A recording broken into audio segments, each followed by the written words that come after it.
Raider Nation, what's going on? It's Mitchell Renz here, host of the Raiders Report, and we are live. And today's live show, I'm telling you all right now, is a can't-miss live show. I know that Thanksgiving is on Thursday, and everyone that's tuning in right now, hopefully you guys are getting ready to chow down on some awesome food on Thursday with your friends, your family. I know I'm excited to do so. For that reason, I will not be here on Thursday like we usually do for our Thursday night live shows. I'll be here on Black Friday, Raiders, Chiefs, little FKC action. But coming up here live on today's show, it's this. We're going to get into the latest around the silver and black. We're going to talk about Aidan O'Connell. I want to talk about what Tyree Wilson said to Bo Nix because I think it's going to make a lot of people out there chuckle a little bit. Then we're also going to be breaking down some of the latest around Daniel Jones. There was an interesting report that came out yesterday, and I want to talk about it because I got a little bit of a bone to pick with one of the sources that threw out some information. And maybe saying a bone to pick isn't the right thing, but I at least want to give my 2 cents.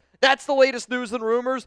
Deion Sanders added a little bit more fuel to the Shedeur to Las Vegas fire. I'll speak about that today. I know that we typically do mailbags on Thursdays, but you know what, man? I'm down to get down today. Hashtag Raiders or Super Chat. Get those questions, comments flowing. Today, we will do a mailbag a little bit near the end of today's show. But you already know. I know that it's Chief Week.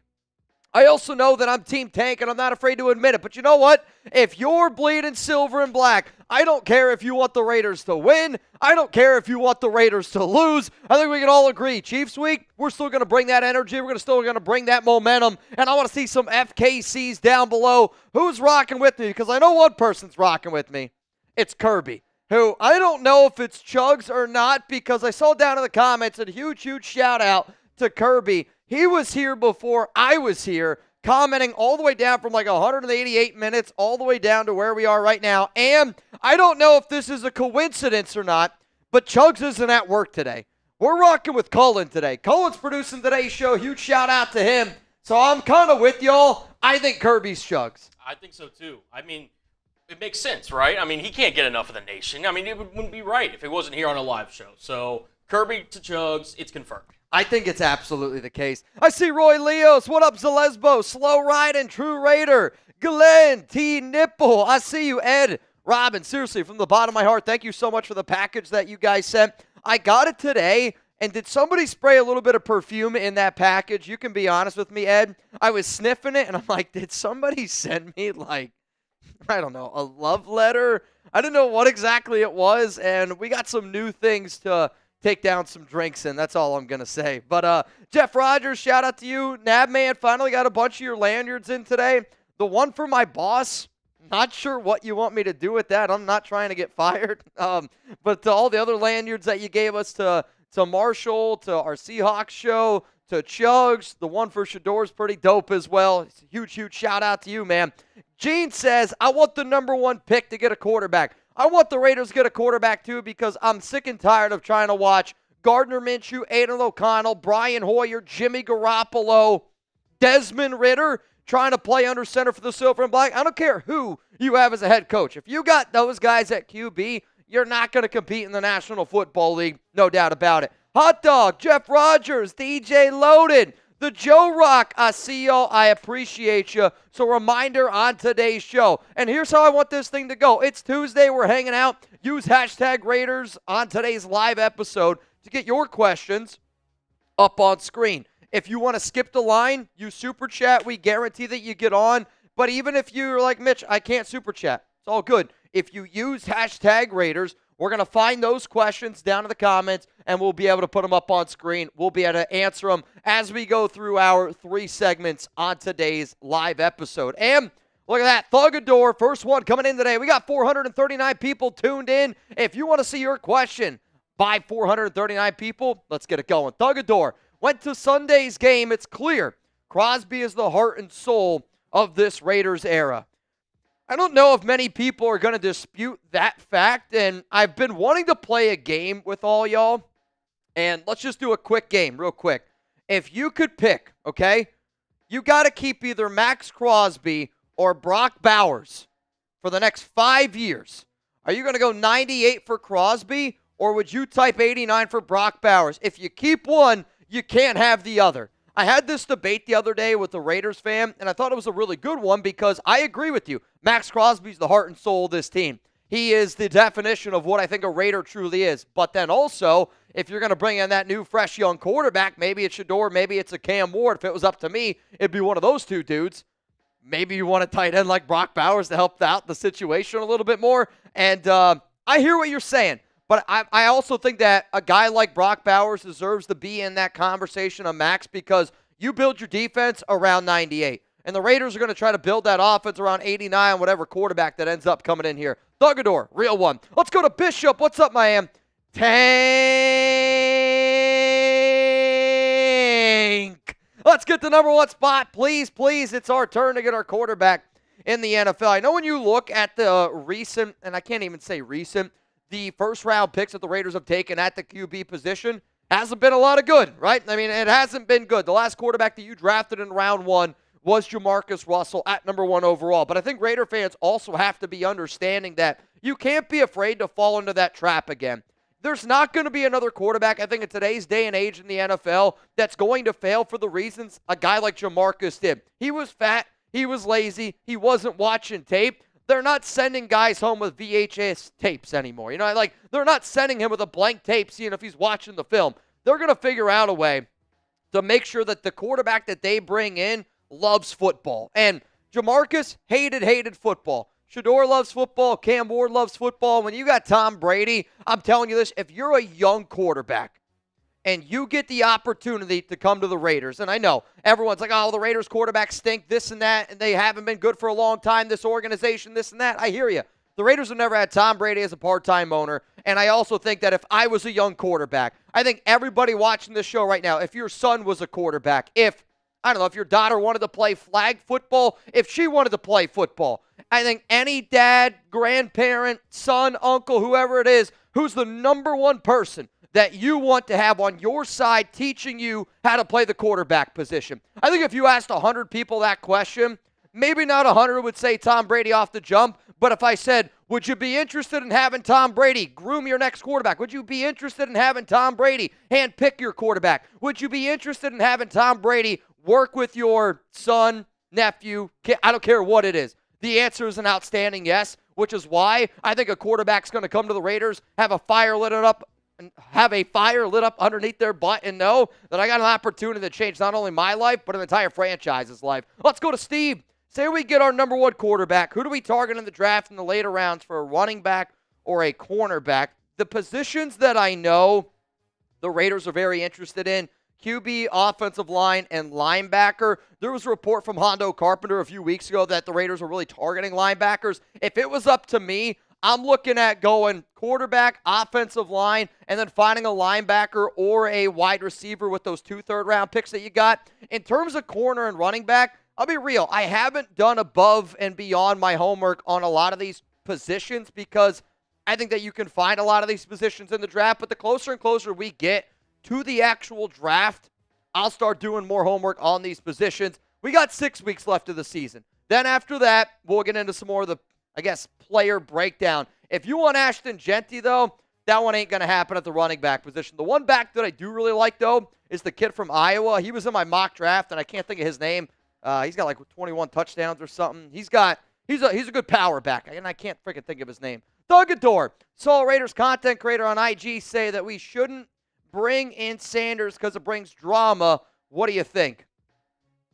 I'm not going to sit up here and say that bringing in Sanders isn't going to bring drama, but I'll also say that Shedeur Sanders will be the best quarterback that this team has had since Derek Carr in 2016.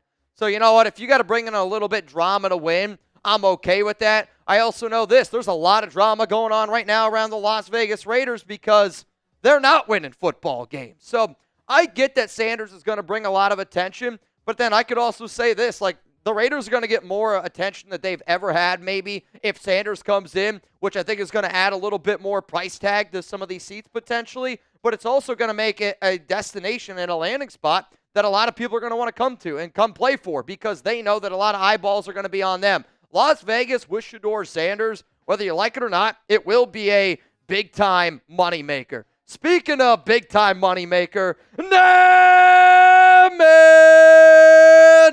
Bang!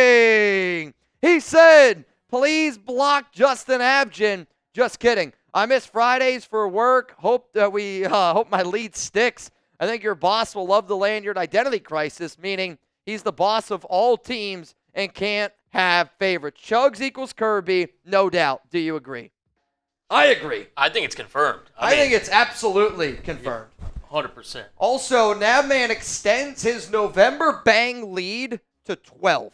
He's up 12 on Justin Abgen. I'll admit, Navman, the deal that I'm going to be doing on Friday for Black Friday, if Abgen's there, even if Abgen's not there, I feel like he's got a chance to break it. That guy, he's a crazy mother effer right there. But I know this. If the nation's trying to get down today, because I got a whole bunch of lanyards here. I really do. Navman's been slaving over these for a while. Shout out to all the servicemen out there. I said this. I said, if somebody else wants to party today with Navman, I looked at Colin and I go, are you down to get down? I'm down to always get down, brother. Colin said he's down to get down. So if one more person on today's show bangs, if you guys want to treat this like a Thursday night shit show, I'm kind of down because I got off tomorrow and Thursday. I'll be back on Friday. You're off tomorrow, right, too, right? I am. Colin said he's off tomorrow as well. So now, man, I don't know exactly how you want to do the lanyards, but are you good with every time somebody bangs today, man, we give a lanyard to somebody down in the chat? I will say this. If you are in the chat, you're either the way that you're going to have to get this lanyard is you're going to have to Venmo me $1 on Venmo at Mitchell Renz 365. That way I can get your first name, last name, and your shipping address. Now, man, if you're good with that, I'm good with that. Rebel, does it sound all right? Rebel said my mic is on and off. We're good? All right. Rebel's one of our OGs here, so, oh, man. Oh, we got some bangs in the chamber. Looks like we're going. Jeremiah, what free agent running back should we go after? I think you got to figure out first whether or not you're going to bring back Alexander Madison, whether you're going to bring back Amir Abdullah. You still have Zamir White under contract. If it was up to me, I don't necessarily know if I would go out and try to sign a free agent back. I would try to maybe bring back Madison because then you have Zeus, and then you go ahead and try to draft a running back in round 4. I'm not spending my money this offseason on running backs and free agency. I'm going to spend my money in offseason maybe on some wide receivers, maybe on a little bit of extra quarterback depth because you got to take your QB in March before you can draft one in April. And I don't want another Gardner Minshew situation. I don't want another Aidan O'Connell situation. So to me, I'm going to be targeting the running back in the draft. Cast Joey Bang! All right, man. I'm not going to lie. I'm down to get down. So here's how this is going to go. Whoever spams 93 the most, you're going to get a lanyard here on the Raiders Report. Cass, Joey, if you want a lanyard, my man, you already know. Let me know. To be real, I don't think that there's a quarterback in the draft that'll be great in the NFL, but I get it. We have to go get one. I'm Team Tank and Team Fire coaching staff. They look so lost out there. Got too many needs. Can you do a best upcoming free agent class with our many needs? Absolutely. This will be a video that I end up doing, and I'll probably do top free agents at every position that we need. It's usually the type of content that I'll put out in January, February, March, the closer and closer we get to free agency. I don't agree with you 100%. I think Cam Ward and Shedeur Sanders are going to be good quarterbacks. I think Jalen Milroe in the right system can be a good quarterback. I think, Bo Nix is the perfect example of a guy where if you put him in the right system, and I think a lot of the OG watchers, when I was saying, hey, I don't really think Bo Nix is all that good of a quarterback, and I think he'd be a disaster with the Raiders, I still stand 10 toes on that. If you would have gave Bo Nix, Luke Getsy, and this Raiders offense, Bo Nix would have struggled. But I also said that if you gave Sean Payton Bo Nix, that would be a good marriage because I think a lot of the success that Peyton had with Drew Brees, he could have similar success with a guy like Bo Nix. So I think a lot of times it's not just quarterback, it's also marriage. The OC, the QB, you blend them all together. Also, Cass, I was laughing my ass off on your IG the other day. You posted a video, or maybe it was a picture, of you and your kid sitting in your car, sick whip, by the way, and you were like, I think I'm at that age where my kid doesn't pay attention to me, or I forget what it was exactly, but you posted it, and I was LOLing because, I don't know, I feel like everybody goes through that stage where, again, I don't have kids yet, but I feel like even with Chuck, I'm like, bro, you're just dogging me right now. Cass Joey, you're a real one. I don't need you to do a big job for me, though. To the people spamming 93, who's the one that you're going to pick that gets the free lanyard? I got my guy Pedro, Ben Benitez. Hopefully I said that right. Pedro's been spamming it from the moment you said it. All right, Pedro, you got to Venmo me at Mitchell Renz 365 $1. I'll send you the dollar back. You can add me as a friend. I just need your shipping address, first and last name. Okay, first, last name, shipping address at Mitchell Renz 365. Cass Joey, absolute legend. That's already. Hang on a second. I got to keep track of some of these here, man. I got to keep track of these. Cass Joey's got a bang today. My man, 93 Nab man, got a bang today. Today is already, I think, going to get off to a little bit of a hot start. Because you know what? He's not the only one. Ed Robbins! Bang! Come on, Ed. Come on, Ed. All right, you got the next one? I got this one.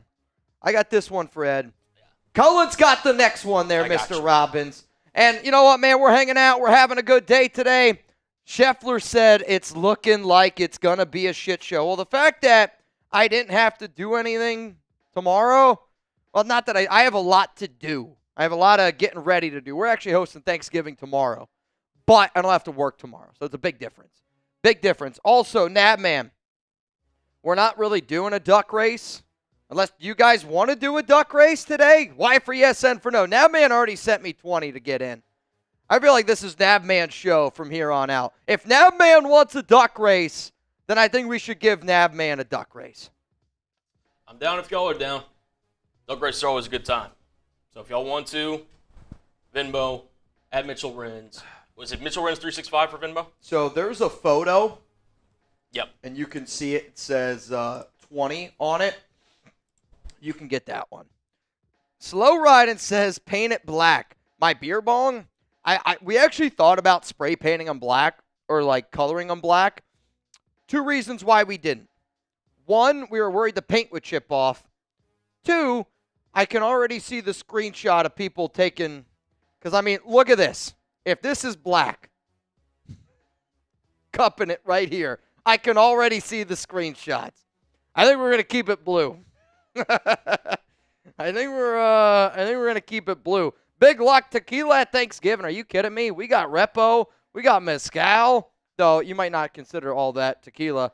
But we got some Patron. We got 1800 tequila. I actually just got a brand new 1800 tequila from the company 1800. And I'll show you guys that later on in December. We're going to use that as a fun little giveaway item. It's pretty freaking dope, though. Let's go to Nate May. The starting 5 O-line now needs to be the 5 starting linemen next year. Trader cut Andre James. Glazes high upside. Meredith is an absolute steal. I don't agree with this. And the reason why that I don't agree with this is because I still think that you could potentially upgrade at offensive line in this year's draft because there are a lot of good offensive linemen in this class. JPJ, yes at center. Dylan Parham at right guard, yes. DJ Glaze, I like Glaze, and I think he's doing well at right tackle. Can he be better? Can we upgrade? That's still a little bit of an up in the air, but I think that he's probably going to be the right tackle next season. Maybe he could be our 6th man. At left guard, I hear you when I say Jordan Meredith is an absolute steal. And I totally agree. They're going to try to bring him back as an exclusive rights free agent. And you're going to be able to get him at the absolute vet min. Because you can get Meredith at the vet min, that could be another option to just have as like your 6th man overall. Maybe it could be somebody like a Greg Van Roten that turns out to be a very good player when you're not really expecting it. But, again, if you're trying to penny pinch, sure, you could do that. Left tackle is going to be the one. And I say that because I don't know if Colton Miller is going to be back next season. Miller wants a new contract. He's got $0 million guaranteed on that deal. I know it hasn't been reported. I'm simply telling you what I know, that Miller wants a new deal. So if you're not confident in giving him a brand new contract, the Raiders could potentially decide to move on from him. I'll admit, because they did not trade him at the deadline, maybe they're going to be able to figure out a way to get this deal done. Maybe they try to renegotiate it, add a few more void years on the back of Miller's deal. But to me, you can still upgrade at the offensive line. Andre James is gone, though. Andre James will not be on this offensive line next season. It's got to be JPJ at center. Let's go to Ignacio. Also, because Ed Robbins and because Cass Joey banged, Here's the next one. Whoever spams Cast Joey the most, you're getting a lanyard from Mr. 93 Nabman. Cullen, I'm going to let you pick. So as soon as the next person bangs, y'all just start spamming that person's name because that's the route that we're going. Does that make sense? I hope so. Also, Nabman, you are the only one in the duck race. I'm going to give this one 10 minutes. If anybody else wants to get in a duck race, we'll do one. If not, Nabman, I'm just going to send you the money back. Ignacio, Bo Nix has been good. You said he was going to suck. I know that I said he was going to suck. And I still actually think that there's plenty of time out there on that. Like, we see quarterbacks all the time play well in year one, and then they struggle a little bit in year two. It's called the sophomore slump. Look at a dude like C.J. Stroud, right? What? Daniel Jones? Daniel Jones threw 24 touchdowns as a rookie. Gardner Minshew threw for 21 touchdowns and 6 interceptions. I think that you're just saying, and everyone's like, oh, Bo Nix is this, Bo Nix is that. He's doing a lot of really good things. That defense is also very good. They're also allowing him to play the perfect brand of football that he needs to play. They're not asking him to do too much. They're running the football. It's not really a great running attack, but they have one of the best offensive lines in the NFL. When I watch Bo Nix, there's nothing really about his game that I get super fired up about. Like, I don't think he's ever going to be a top 15 QB. I don't think he's ever going to be a top 20 quarterback. I don't think he's a top 20 quarterback right now. Now, you might be able to project that he gets better and better, but to sit up here and everyone's claiming that Bo's this and that, I think is an absolute ludicrous take. Thugador, fake punt, our best pass of the season. It was a hell of a pass. I don't want to say it was our best simply because it came in a game that means absolutely nothing. Right, like we got a 34-yard pickup to Divine Diablo, A.J. Cole, and a game that doesn't mean anything. I would say the best pass in a game that actually meant something this season would probably be in the Week 2 game when Gardner Minshew was leading that comeback 7, was what, like 9 plays, 70 yards all passing. It hasn't been a great passing season, though, that I can confirm. Do we have a Cast Joey name? We got Ron Raspberry. He's been spamming. Ron Raspberry? Yep. Ron, I have your information, so we should be good there. Let me just double confirm. Ron Raspberry, lanyard, got it. All right, there's one. Next person I need y'all to spam, Ed Robbins. The next person that spams Ed Robbins the most, you're going home with a 93 Navman lanyard. Let's go to my man, John Scheffler. Looking like it's going to be a shit show. I mean, when you get guys like John Scheffler, Ed Robbins, Cast Joey, hell, Justin Abgen. I don't know if he's here. If Abgen's here, I know I'm getting in trouble.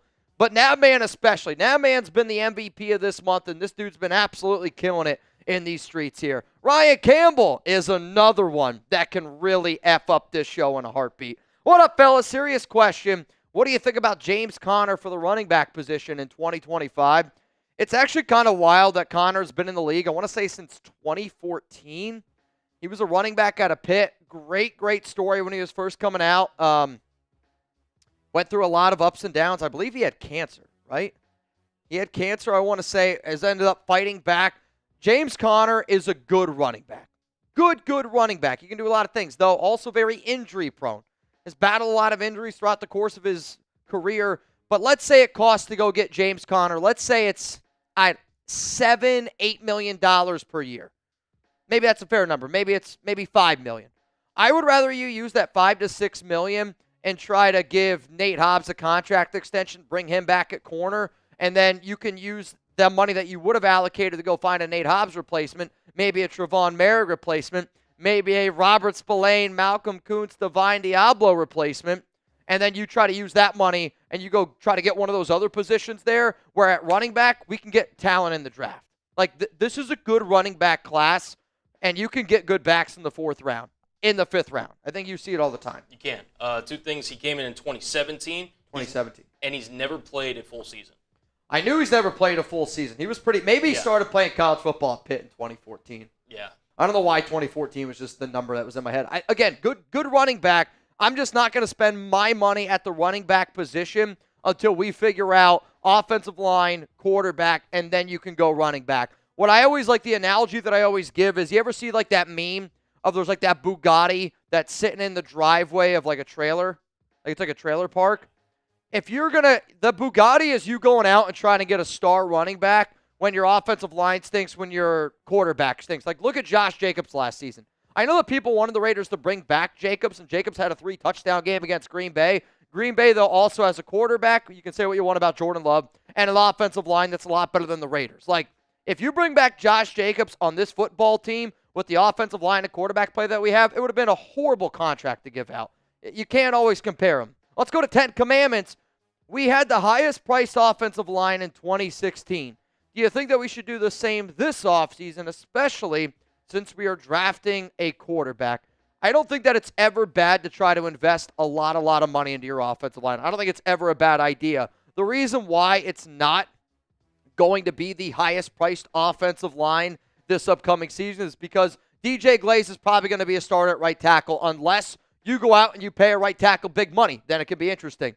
Dylan Parham, probably going to be your right guard. He's still on his rookie contract. JPJ, going to be at center, still on his rookie contract. You could have Jordan Meredith at left guard. I think that they try to bring in a left guard personally. So, yes, you could spend some money there. And then left tackle. We'll see what they do with Colt Miller. I could see them either drafting or, yes, going out and signing a left tackle. Though, if you're going to go out and sign one, you might just give Colt Miller just a short-term, like, 2-year, fully guaranteed type of contract extension.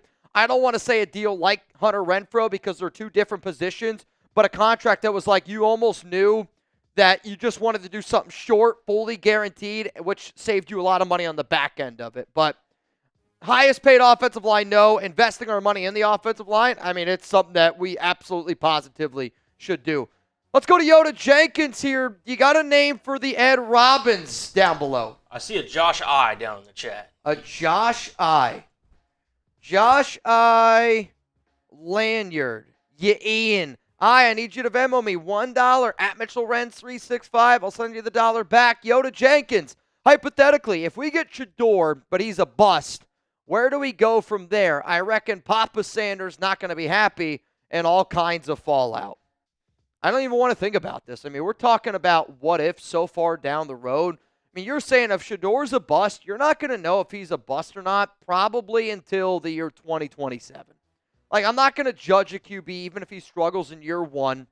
He's going to have his struggles. But is he getting better and better and better, like, as the season goes on, right? Like, you look at the first half of the season. Bo Nix sucked the first half of the season. And then to his credit, and to Sean Payton and the Broncos' credit, he's getting better and better and better. Sometimes it just takes a little bit of time, and you know, it can happen in a year for some guys. It can happen in, look at Jordan Love. I mean, he took 3 years to get him going. Look at Baker Mayfield. It took him how many years to get it going? I'm not going to say that Shedeur is going to be a bust because I don't want to believe it. So we're not even going to do that. Ryan, went to my first game at Allegiant. Made me feel so sad being there. 75% of Broncos fans and our fans were silent. Completely different energy here. We actually did a thing today when we walked into Chat Sports about like best stadiums of all time. What was the best stadium that you said? I was biased and said Lumen Field, but we did get a lot of Wrigley Field. We got Madison Square Garden, obviously. So there's a lot of different options. So I said Oakland, and I said Oakland because I've been to a Penn State whiteout. And I would say when you look at a college football atmosphere and you compare it to an NFL game, they're very, very different. But an Oakland Coliseum atmosphere, I think, is probably one of the closest things that you're going to get to a college football atmosphere. And I get it's never going to happen again. But, yeah, you're not going to get Oakland home field advantage anymore. And I know that stinks. And I know Oakland tailgates, you know, they were elite.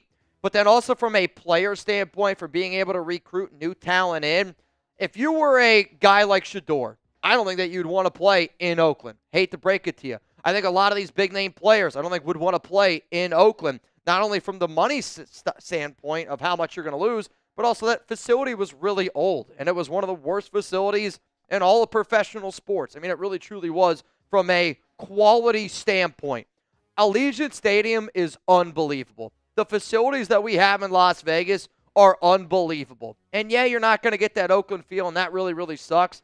But if the objective is to be able to bring in the best talent possible, talent's going to want to play in Las Vegas before they play in Oakland, and that's just the truth. Steve L., our Golden Bachelor, Team Tank, says maybe we should put Carter Bradley in during garbage time to get some game speed practice. What do we have to lose at this point?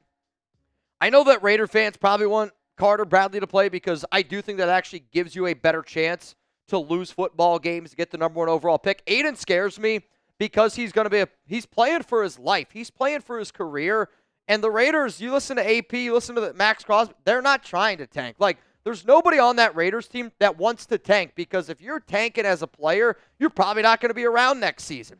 So I know that we as fans want it to happen, but Antonio Pierce and the Raiders themselves are not trying to lose football games. Now, man, I think Joey used up my supers, if not chugs. Cullen is the man. Fire sale in the offseason except our pillars plus our kickers. The problem is, who's your pillars? Like, who are the pillar players right now for the Raiders? Crosby, Brock Bowers, Jackson Powers Johnson. Who's a pillar player? Maybe, again, you haven't really seen him that much. Christian Wilkins, obviously. Christian Wilkins is a pillar player. Yeah. I mean, outside of that, it's not much. I mean, A.J. Cole's one of the best punters in the NFL. Daniel Carlson, I mean, I'd even consider moving on from him.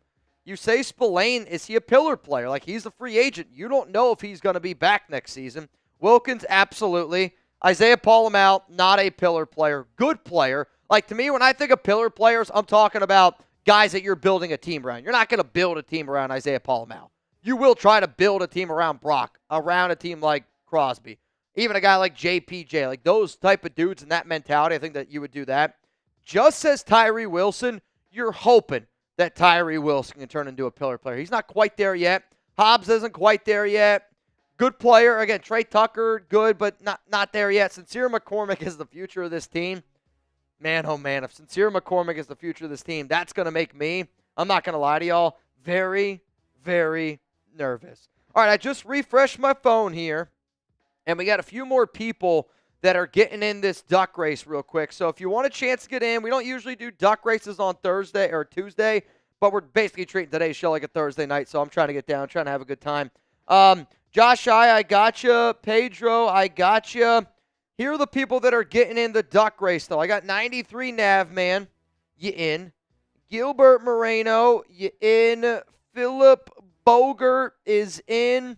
And then I got Noah Suavemente himself is in. So it's right now $20 to win, $40. We'll do this at the very, very end of today's show, probably at around 6 p.m. Eastern time.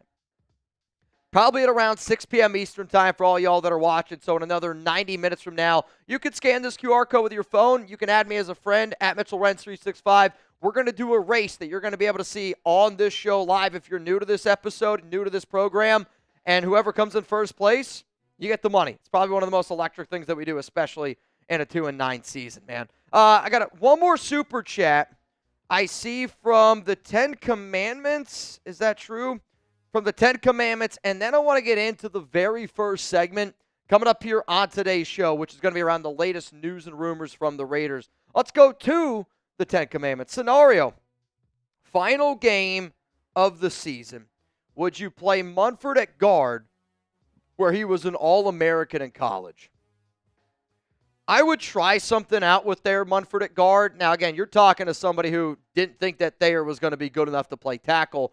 We had him slotted as a guard during our draft process when we were talking about him. Again, you're talking about an All-American, I forget what year, was that 2021 with Ohio State? I think that was the year when he was really good because he would have been a round one pick if he would have came out one season, decided to go back, had some injuries, ended up playing tackle. But to me, I would play Munford at guard. I'd give him a shot there because he's not quick enough. He doesn't have the footwork to play tackle on a consistent basis in the NFL. Like, he's a strong player, and I know that you've seen him get bulldozed a few times this season, but I think that happens when you see a dude that kind of gets, like, crossed up with his feet.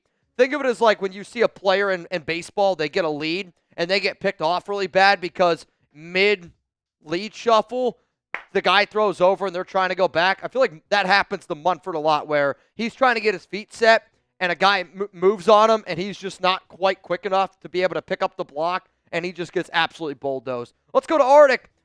I had oh man, I don't want to lose game day, but it's easier to look into the draft.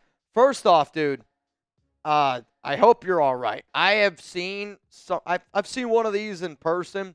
It was probably one of the scariest things that I've ever seen. If everybody can spam some ACs down below, That's really, really scary, but I also say this.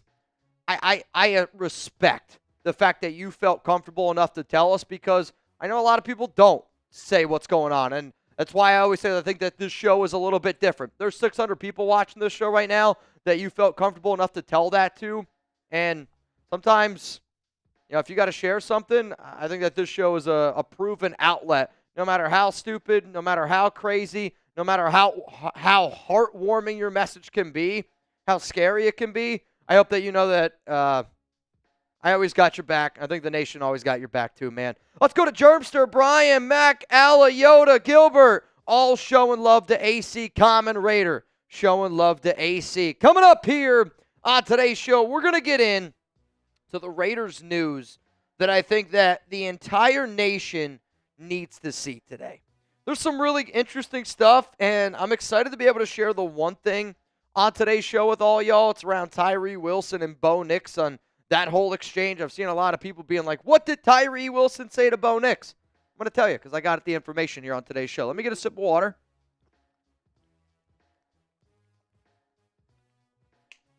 And today's going to be fun. Shout out to Panda. Shout out to Panda. My phone is not loading right now. Hang on a second here. Let me get my phone loaded up. All right, I see Josh. I got you. Josh I is also in for the duck race. All right, Mr. I, you in. 20 right now to win $50 here on today's show. Let me just make sure I'm in the right spot. It's Ollie, right? First one is Ollie. That is correct. Okay, coming up, the must-see news around the silver and black. We're going to break that down. It's probably going to be about a 15-minute show, and then the shit show can continue. You good?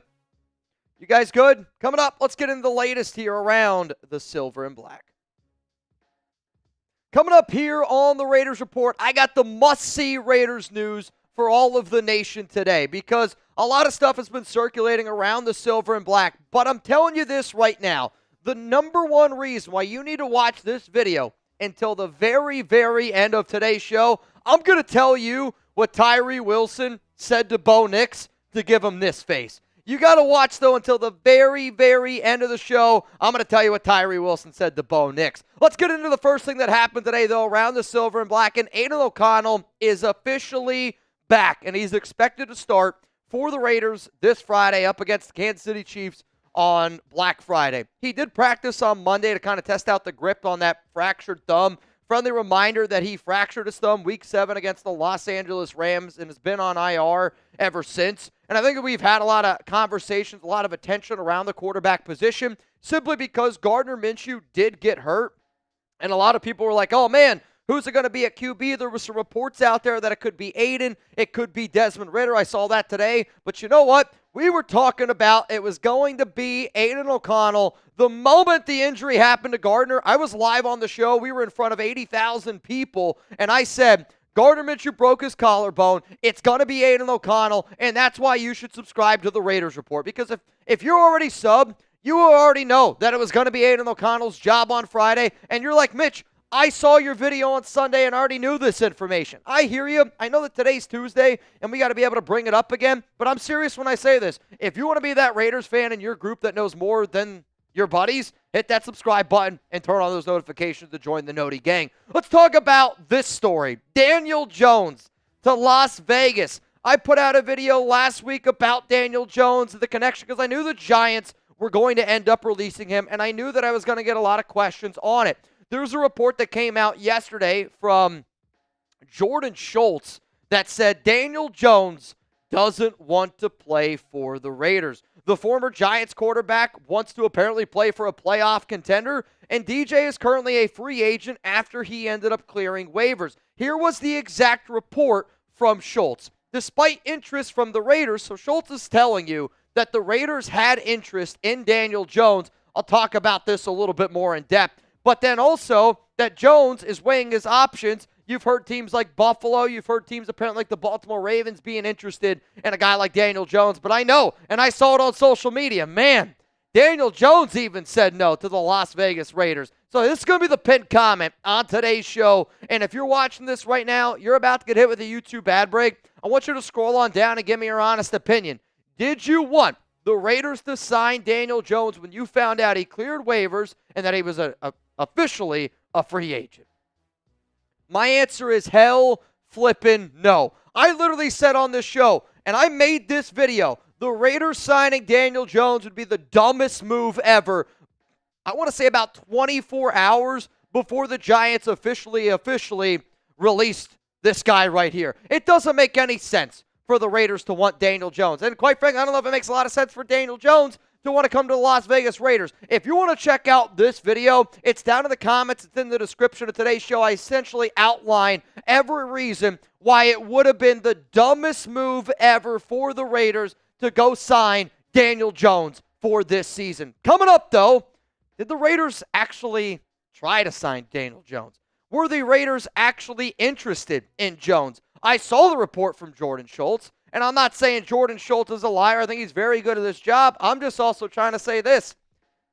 I think he's kind of getting got here a little bit by Daniel Jones' agent, and I'll explain what I mean here in just a moment. Before I do, though, huge shout-out to our sponsor here, Ollie. If you want to know the dog food that I trust for my dog, Chuck, it's Ollie right here. And if you're that crazy dog dad, I'm telling you this is the place where you need to shop and get your dog food. Right now, Ollie is offering a fantastic deal to let your pup taste test a personalized meal plan. Get 70% off your first box of meals when you use promo code ChatSports at Ollie.com. And 5 flavors they'll absolutely love. You don't have to be a vet to know that feeding your dog real whole foods with minimal processing is one of the best choices you can make for their health. A perfectly portioned whole food diet has been proven to extend your pup's life by 2.5 years. Who doesn't want more time with their best friend? With no harmful fillers, no preservatives, Ollie is made in the U.S. kitchens with ingredients carefully sourced from trusted growers and processed around the world. Chuck, my dog, is a very, very picky eater, and sometimes I can put food in this bowl, and he won't touch it all day. I gave Chuck the turkey dish with blueberries, which is a picture on screen. You guys can see it. Not now, but we do have a picture of Chuck crushing the blueberry one. He ate this in one sitting. So what I want you guys to do is this. I want you to head to Ollie.com, tell them all about your dog, use promo code ChatSports, and you're going to get 70% off your first box of meals when you subscribe today. Head to OLLIE.com and enter code ChatSports to get 70% off your first box. They'll offer a clean bowl guaranteed on their first box, so if you're not completely satisfied, you can get your money back. I love Chuck, and I want you guys to be able to scan the QR code because I'm telling you, I am that crazy dog dad, and I'm not afraid to admit that I'm that crazy dog dad. But I also want to be able to get that extra time with Chuck. Even if it's an extra day, I'm going to make sure that he's eating great because, again, I don't think that anybody loves their dog as much as I love Chuck. But every dog dad says that.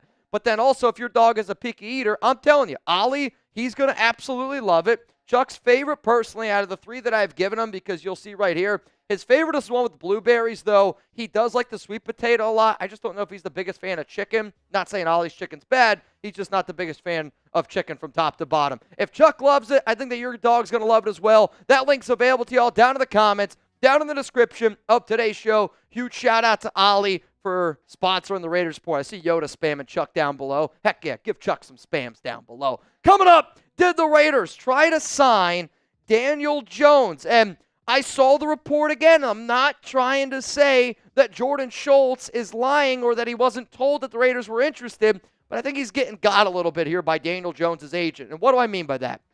Before the report of Jones not wanting to play for the Raiders was released, Antonio Pierce didn't shut down the idea of signing Jones, and he did say that Tom Telesco would make the decision. So on Monday morning, AP took the presser. He talked about, the Raiders' upcoming game against the Chiefs and was asked about potentially signing Daniel Jones. He deflected that, and he said, it's going to be mainly up to the guy upstairs, referring to Telesco. Antonio Pierce also blamed the Raiders' quarterbacks for their struggles this season.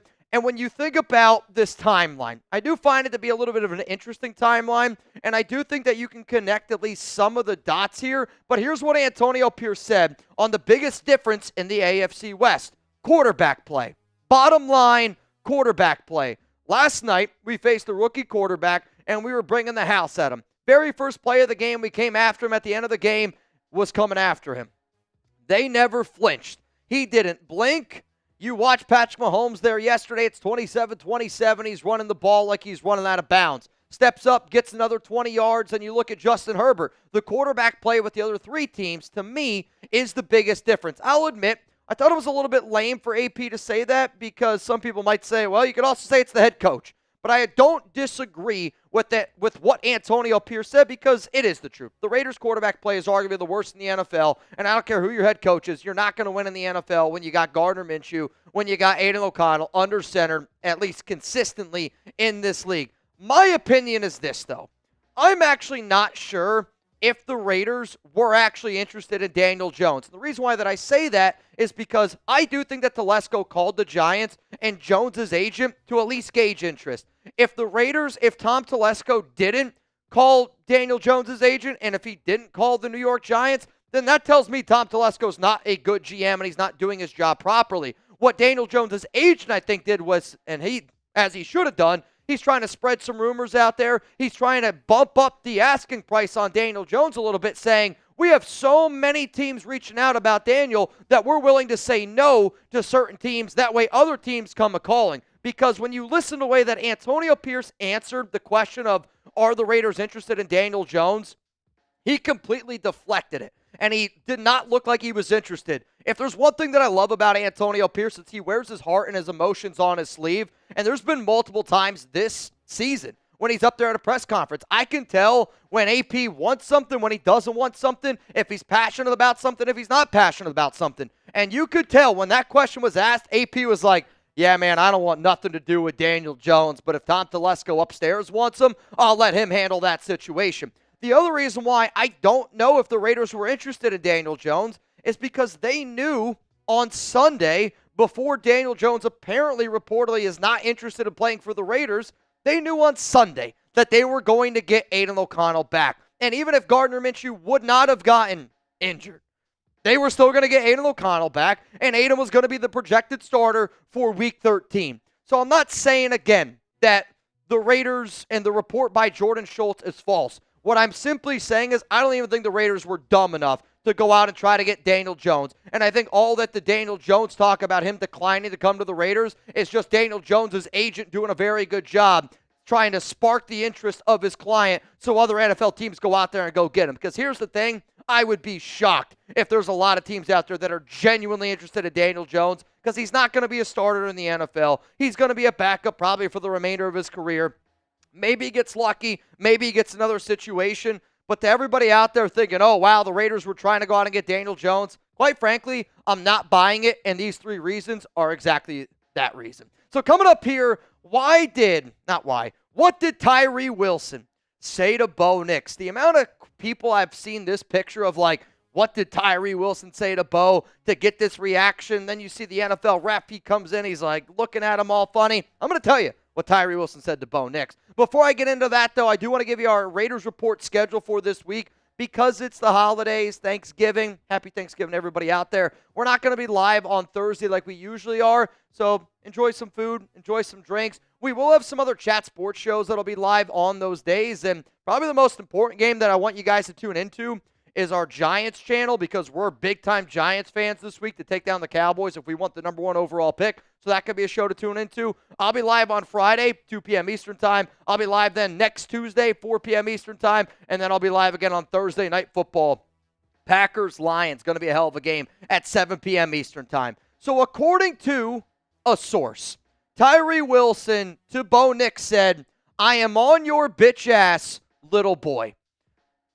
According to a source, Tyree Wilson, to get this reaction from Bo Nix, said, I am on your bitch ass, little boy. I don't know if Tyree Wilson's trying to pull a little Max Crosby to Gardner Minshew, calling him a little ass boy, but I know this, man. Tyree Wilson's been playing some good football, and I wanted to be able to give this opportunity to say, is Tyree Wilson slowly but surely starting to break out? Because Wilson did have a good game against Denver, and I think a lot of times when the name Wilson gets brought up, people instantly go, oh, that guy's a bust, or they only have negative things to say. If you hear somebody talking negative about Tyree Wilson, to me, it's the number one indicator that they're not watching the Raiders this season. that they already packed it up and they closed shop because Wilson right now, I think, is actually playing the best football of his young NFL career. Not a long career, not a lot of great football, but his last 4 games, he's got 3 sacks, and he is starting to improve his ability to stop the run, starting to improve his ability getting after the quarterback. And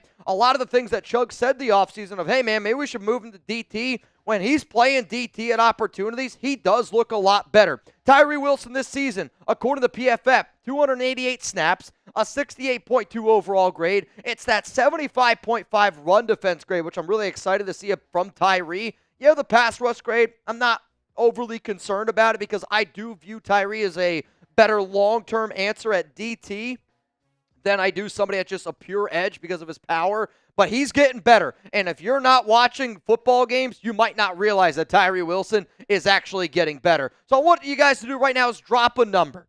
How many sacks will Tyree Wilson finish with this season? He's got 3 right now.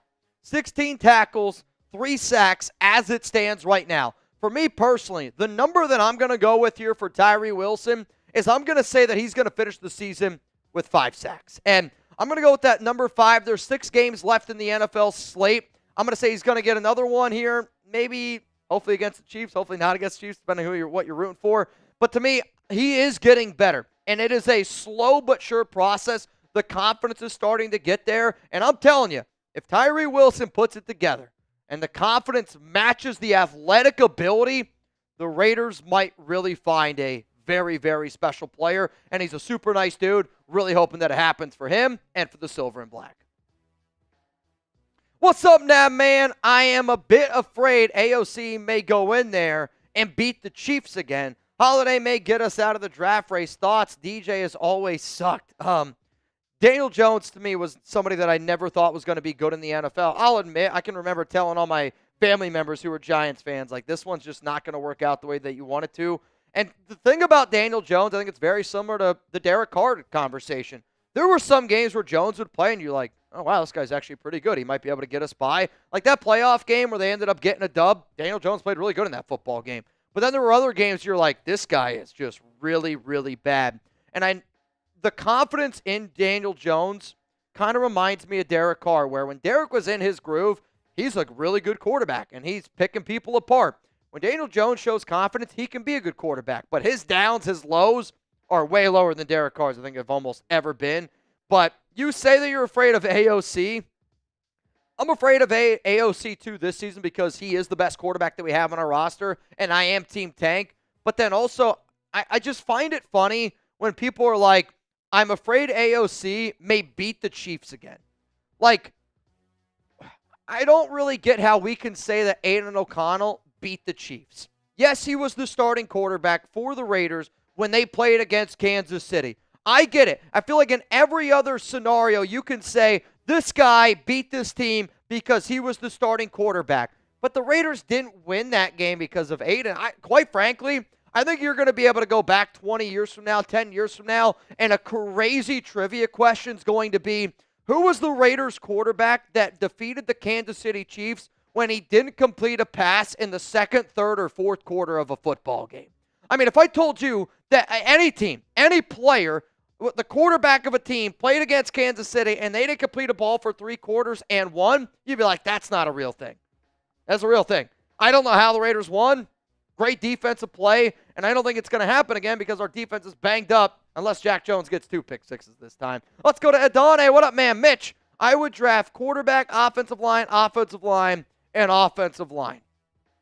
I definitely think that you're gearing towards the offensive line. You definitely think that that's a need. But also, man, I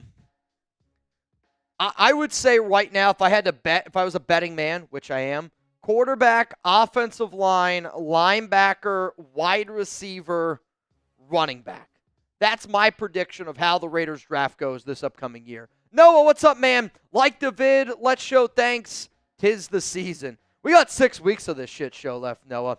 We got 6 weeks left of Raiders football, and I've never been more excited for an offseason, and I think that the nation's really excited for an offseason as well. But good news, the closer and closer that the end of the season gets, the Raiders games go back to being very, very important again. Like, if the Raiders have 2 wins, and if the Jags have 2 wins, week 16, I'm going to root for the Jags to win that football game. And I hope when people tune into the Raiders Report and we're live on that game day, I hope you guys are doing the exact same damn thing. But then also, as the season continues to dwindle down a little bit, watch the Thanksgiving game. Watch the Thanksgiving game this week and root for the Giants the same way that you would root for the Raiders, because if the Giants can get a win, and I didn't think it was going to be possible because the Giants are absolutely full tank mode, way more than what the Raiders are, and the Raiders won't admit that they're tanking. I don't think that they are tanking. I think the Giants, they're tanking, right? Like they are full-blown tanking. But if Drew Lock has to play at QB instead of Tommy DeVito, like that's a bigger boost than going from Gardner Minshew to Aidan O'Connell. Like it's a much bigger difference. Would you agree with that? Yeah. Like Tommy DeVito to Drew Lock is a bigger difference in quarterback talent from Gardner to Aidan. Yeah, no, I would agree too. I mean, we just saw last year Drew Lock lead a comeback on Monday Night Football. Like, he's a capable quarterback. He's not somebody that you would trust for 17 games in the season or anything, but in a given spot, I would much rather have Drew Lock than Tommy DeVito, for sure. Yeah, I agree. I kind of actually view Drew Lock as a Gardner Minshew, where nobody wants Gardner Minshew to be their starting quarterback, but in a game where it's like, I don't know, week 2, you're playing the Baltimore Ravens, and Gardner just gets on a hot streak, it can happen. Drew Lock is better than Tommy DeVito. And I think that's what scares Giants fans the most. Nick Sanchez, what's up, my man? Hey, Mitch, wouldn't Daniel Jones be valued simply because he's a super cheap backup quarterback? Wouldn't be surprised if teams were calling because of that. Teams were calling, I think, to gauge just how much it was going to potentially cost. Like, you know, you're not going to pick up, as soon as he clears waivers, his contract's out the window, you got to sign him to a brand new deal. If I was Tom Telesco, I would at least call just to see what teams are potentially offering him. That way I can value what teams could potentially be valuing quarterbacks at for the following offseason. Because I look at the Raiders QB situation and I go, I don't think Gardner Minshew's back next season. Aidan O'Connell maybe is the backup you go with, but you're not going to roll. I think what you're going to see is the Raiders not fall into a trap of what they fell into this season, where you can't just be so heavily invested in the draft and count that you're going to get your quarterback in the draft, where like I could see them trying to get a Justin Fields. Maybe they spend some money on going out and getting a Kirk Cousins, and you know you're doing that to put yourself in a good situation so you don't have to deal with the horrific quarterback play, but a cheap QB, man. Daniel, the reason why I didn't want the Raiders to go out and get Daniel Jones is because I look at this season at 2-9 like a car that's got 200,000 miles on it. And Daniel Jones might be a new motor. It might be a new motor. But buying a new motor to put into a car that's got 200,000 miles on it, I feel like it's just a waste of time and money, even if that car runs for a little bit longer. In this day and age of the NFL, I'm just trying to say, you know what? I'm going to ride that 200,000 car until it shits out this season. And as soon as it shits out, then I want to try to go get something brand new in the offseason. And I want to try to go get a Shedeur. I want to try to go get a Cam. And I think bringing in Daniel Jones, even if it was $1.2 million, why not save that $1.2 million and just invest it in next season to try to get the ultimate goal, which is a Super Bowl title? Let's go to Allen. That's a no for me with DJ. Allegiant Stadium already has plenty of garbage cans, and I don't mean the players. So what, you're saying Allegiant, a lot of garbage cans? Or you're just saying a lot of garbage at Allegiant Stadium? I don't know. I think Allegiant Stadium is pretty nice, Alan. Maybe I'm misinterpreting what you're saying here. Let's go to the real cowboy. If AOC had been the starter at the beginning of the year and we never played Minshew, what do you think our record would be right now? Ooh, it's a good question. I'll say 2-9. I don't think it changes. Like, I don't know if Aidan comes back against the Baltimore Ravens the way Gardner Minshew did, because Minshew was just red hot in that game. But I also don't know if Aidan's the quarterback maybe in that Broncos game and you're getting ready to go up 10-0, getting ready to go up 17-0, that pick six totally changed the season. I mean, imagine if the Raiders score a touchdown there, you go up 17-0, you probably win that game against Denver and you're 3-2. Pick six happens, haven't won a game since. I don't think that Aidan gives you much better of a chance to win than what Gardner does. So realistically, I think it's 2-9 because like Aidan and Gardner, neither guy's very good. Justin Abgen, oh boy. Nation barely beat the snow to get back to Boise from a live POV Sunday. Tyree looked like a top pick to me, broke as hell, and still hung over. Laugh my ass. Yeah, I'll tell you this. Abgen had himself hell of a week. And I actually didn't even recognize that this was Avjin because it's a new picture. But I love the new picture, Avjin. Rocking the number 8 Mount Raidermore jersey. Is that what that says? Is that an 8? Number 8 Mount Raidermore, Justin Avjin, the biggest and baddest dude that we've had on this show this season. Let's go to Noah Suavemente. Is that Luigi today? As producer, I hear. I mean, yeah, it says it right there. My guy, Luigi. So, you want to tell the story why you're Luigi? Yeah. So, first time I went live with Mitch on the Raiders Report, it was Thursday night. It was Bucks Falcons, I believe. And, we had some drinks. He was Mario. I was Luigi. We had a great time. I am here by now known as Luigi, among many other nicknames here at Chat Sports. I was saying many, many other nicknames here at Chat Sports. Though, I'll also say, what do you think's better, Mario, Luigi? Next Thursday, so that is what? Packers, Lions? Is that the next Thursday night game? It's something like that. I don't know off the top of my head. I got to dress up as Donkey. And Chugs has got to dress up as Shrek. That's pretty dope. I was gonna dress up as Shrek, but I can't because of the green screen. Yeah. So you should see the costumes Chugs has for the Shrek. It's hilarious, dude. It's absolutely hilarious. Victoria B went to USC versus UCLA game this weekend, and I think Jaquavius Marks could be a sleeper running back pick, maybe 5th round value. I'm not going to sit up here and act like I've watched a lot of tape on Marks because I haven't. But anytime that you guys send me a name, I do document it. I write it down, and I'll try to watch some extra tape on them. There was another Raiders fan, though, that actually invited me to go to this game. And I was thinking about, I was like, oh, shit, like that'd be crazy to be able to go to this one. But I'll take a look at it. But to me, this is where if you're the Raiders, you probably got to look at some of that running back value. I think another back to really think about and what they do next season is Sincere McCormick, and I say that because I'm telling you right now, Antonio Pierce was very impressed by the way McCormick ran the football. 5 carries, only 33 yards. I expect him to get some extra touches this week. AP is going to want to run the football a little bit more. He wasn't happy that the Silver and Black threw it 53 times last week. Was even mad that they threw it 40 times. And I think that you're going to see them try to go back to a slower pace game. I mean, last year when the Raiders beat Kansas City, Aidan threw the ball 21 times. And his last 12 were all incompletes. I think they're going to try to run the football a little bit more, but I will check out this guy. Mando, what do we do if Ward and Sanders are both gone and we win 2 more games? What's the plan if we miss out on the top 2 quarterbacks? The reason why that I think that what you're referring to here is like can't happen is if you're the Raiders, you got to make a decision, okay? You got to make a decision in free agency of what's my plan going to be.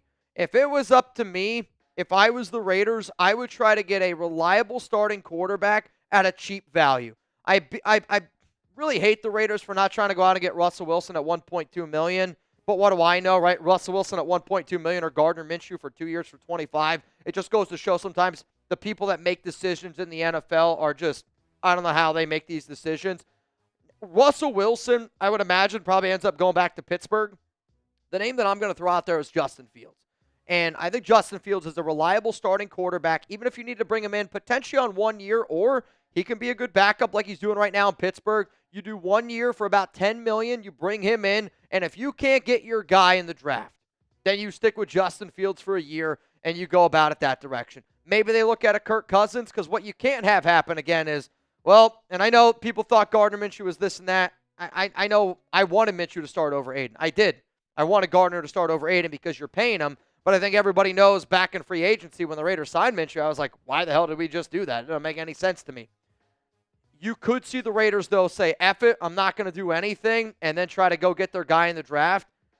If you finish with the top 2 pick, though, they're not going to bring in anybody in the offseason. They're just going to go draft their quarterback. What's up now, man?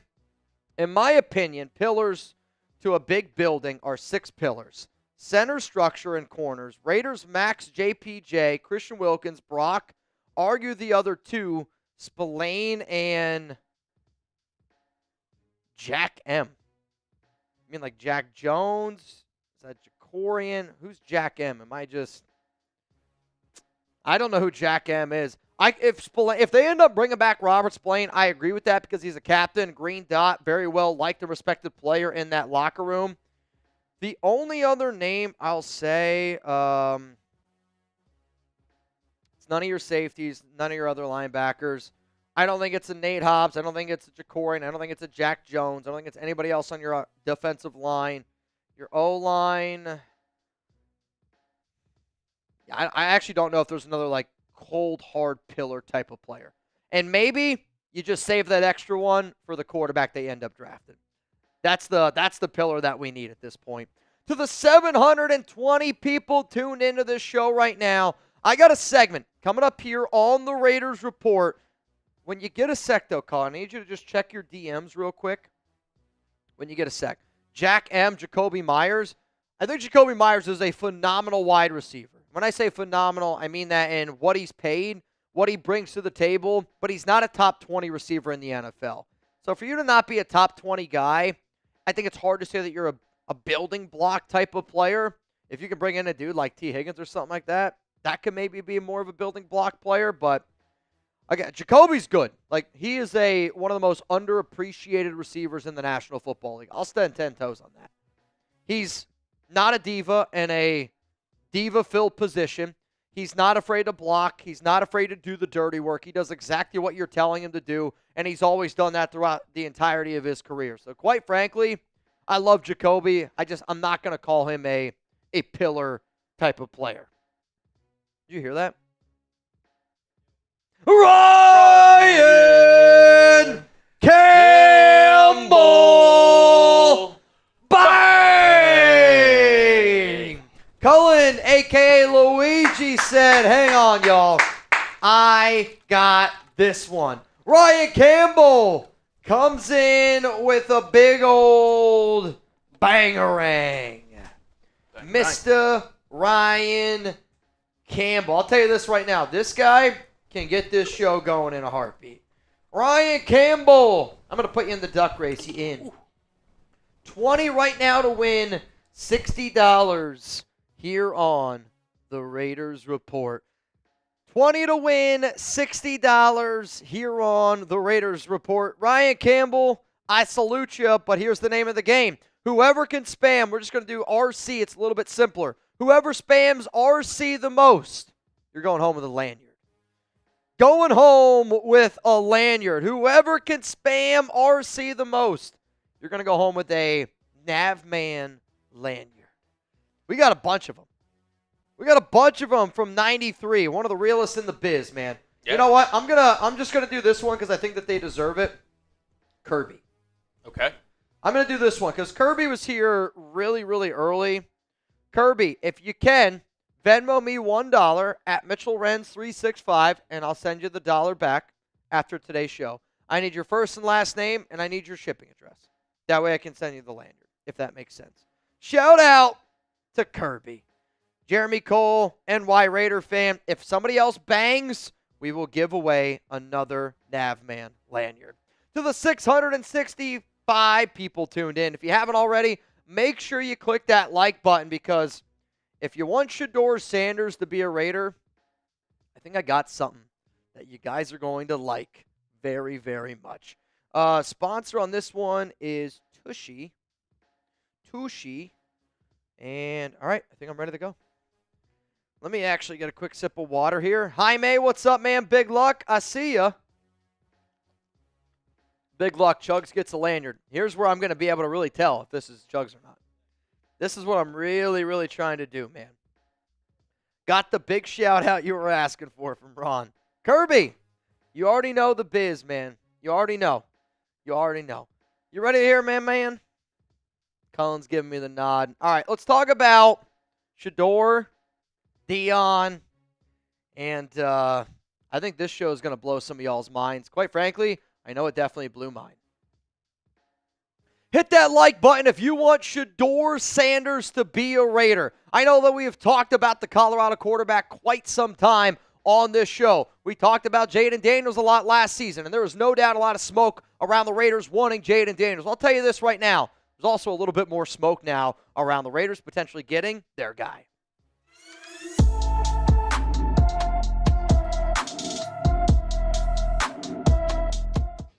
I'm Mitchell Renz, host of the Raiders Report, and coming up here on today's show, Deion Sanders is adding more fuel to the Shedeur to Las Vegas Raiders rumors. And I always say where there's smoke, there's fire. But when the smoke is coming from Deion, guess what? I'm going to follow that trail through and through. And the reason why I wanted to be able to talk about this is because I have made multiple shows, multiple videos about me saying that I believe Deion Sanders wants Shedeur in Las Vegas to play with Tom Brady. Well, guess what has happened even just today at the time that I'm making this video? Coach Prime, a.k.a. Deion, has interacted with two of my social media posts regarding Shedeur Sanders to the Las Vegas Raiders. The first time that Deion interacted with one of them was on Friday, November 22nd. The second time was today, the time that I'm making this video, Tuesday, November 23rd, okay?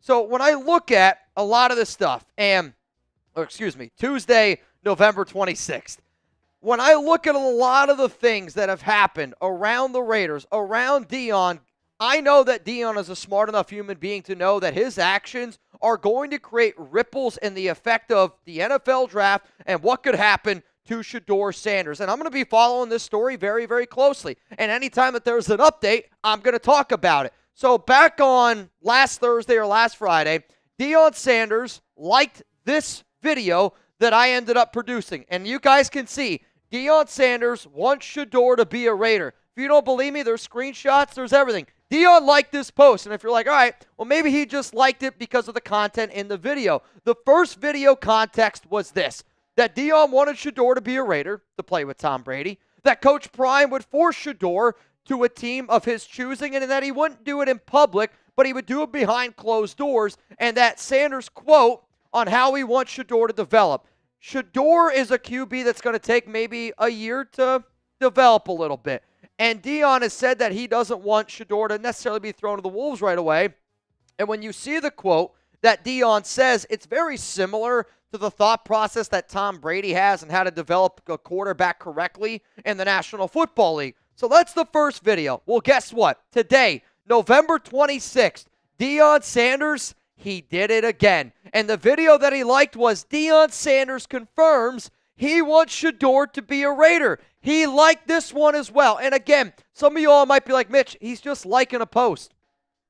If you're a normal person and you hit the like button, I get it. But when you're Deion Sanders and you know, and I even say in the video, Deion, I know that your actions speak louder than words. And I know Deion knows that everything that he does is going to get ramifications. So not only did he did it once, he did it twice. And the fact that he did it twice, I think is a really, really big deal because to me, this is almost just confirming again that Deion does want Shedeur to come to the Raiders. I'm not saying that it's going to happen. I'm simply saying that Deion, as a father, wants his son, Shedeur, to play with the greatest quarterback of all time, Tom Brady, in an organization that has said that they were going to allow Tom Brady to pick the quarterback.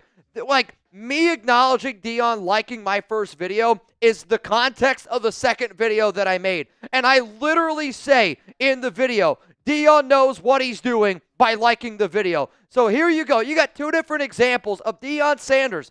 His literally liking the videos of us talking about him forcing his son, Shedeur, to the Las Vegas Raiders. So you know what? You can say what you want. I want you to hit that subscribe button because if you want Shedeur in the silver and black, why would you not watch the show that Deion Sanders clearly watches? You can say what you want about a lot of other shows, and I think there's a lot of amazing other Raiders content creators out there.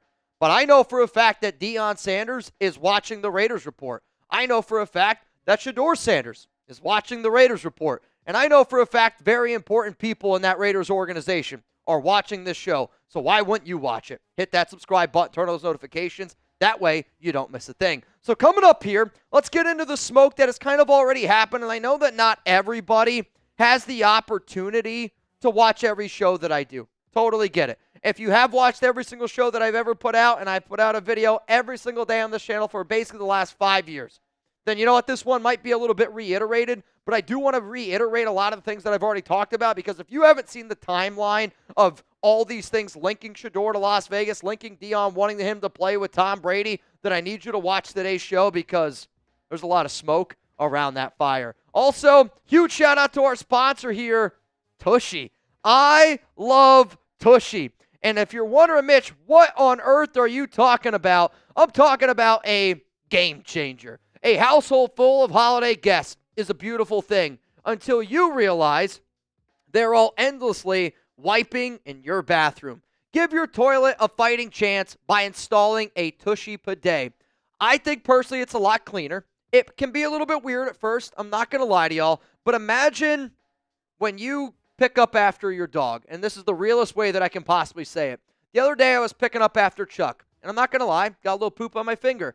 I didn't just get a paper towel. I didn't just get some toilet paper and wipe that off. No, I actually washed my hands. So why, when you take a number 2, are you not cleaning your butthole? Hello Tushy's going to help you do that. So give the gift of practical luxury that benefits everyone in your household. And for a limited time, our listeners get 10% off their first bidet order when you use code CHAT at checkout. Over 2 million butts love Tushy. Save big at hellotushy.com/chat. And don't forget to give us a shout out while you're out there and let them know that we sent you. So go to hellotushy.com/chat for the best gift this holiday season. Also, you're going to save money in the long run by not spending money on toilet paper. Once you go with the Tushy, you're not going to go back. Huge shout out to them for sponsoring the Raiders Report. So let's go to the Shedeur to LV loading and some of the things that have happened already, which is why I wanted to make today's video, because I get it. If Deion's just out here liking Instagram posts, not that big of a deal. But when you add Deion liking Instagram posts about Shedeur coming to the Las Vegas Raiders on top of everything else that I'm about to show you, you're going to go,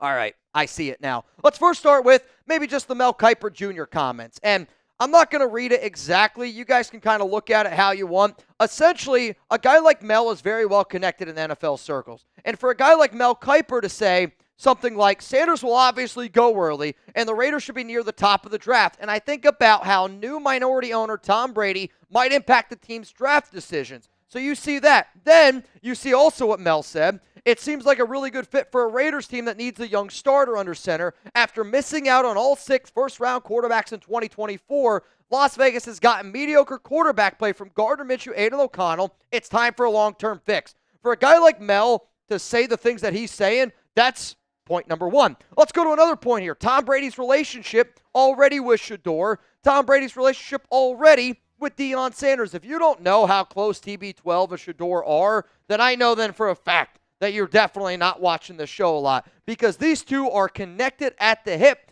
and they have been connected at the hip for quite some time. Shedeur's been working with Tom Brady since 2020. Brady's been like this guy's mentor in helping him develop into a young quarterback since 2020. And if you're a guy like Deion, you go, well, Shedeur's gotten better and better and better and better. Why would I not want my kid to continue to working with Tom Brady, the greatest of all time? And when you look at Shedeur's relationship with Brady, they text each other after every single game.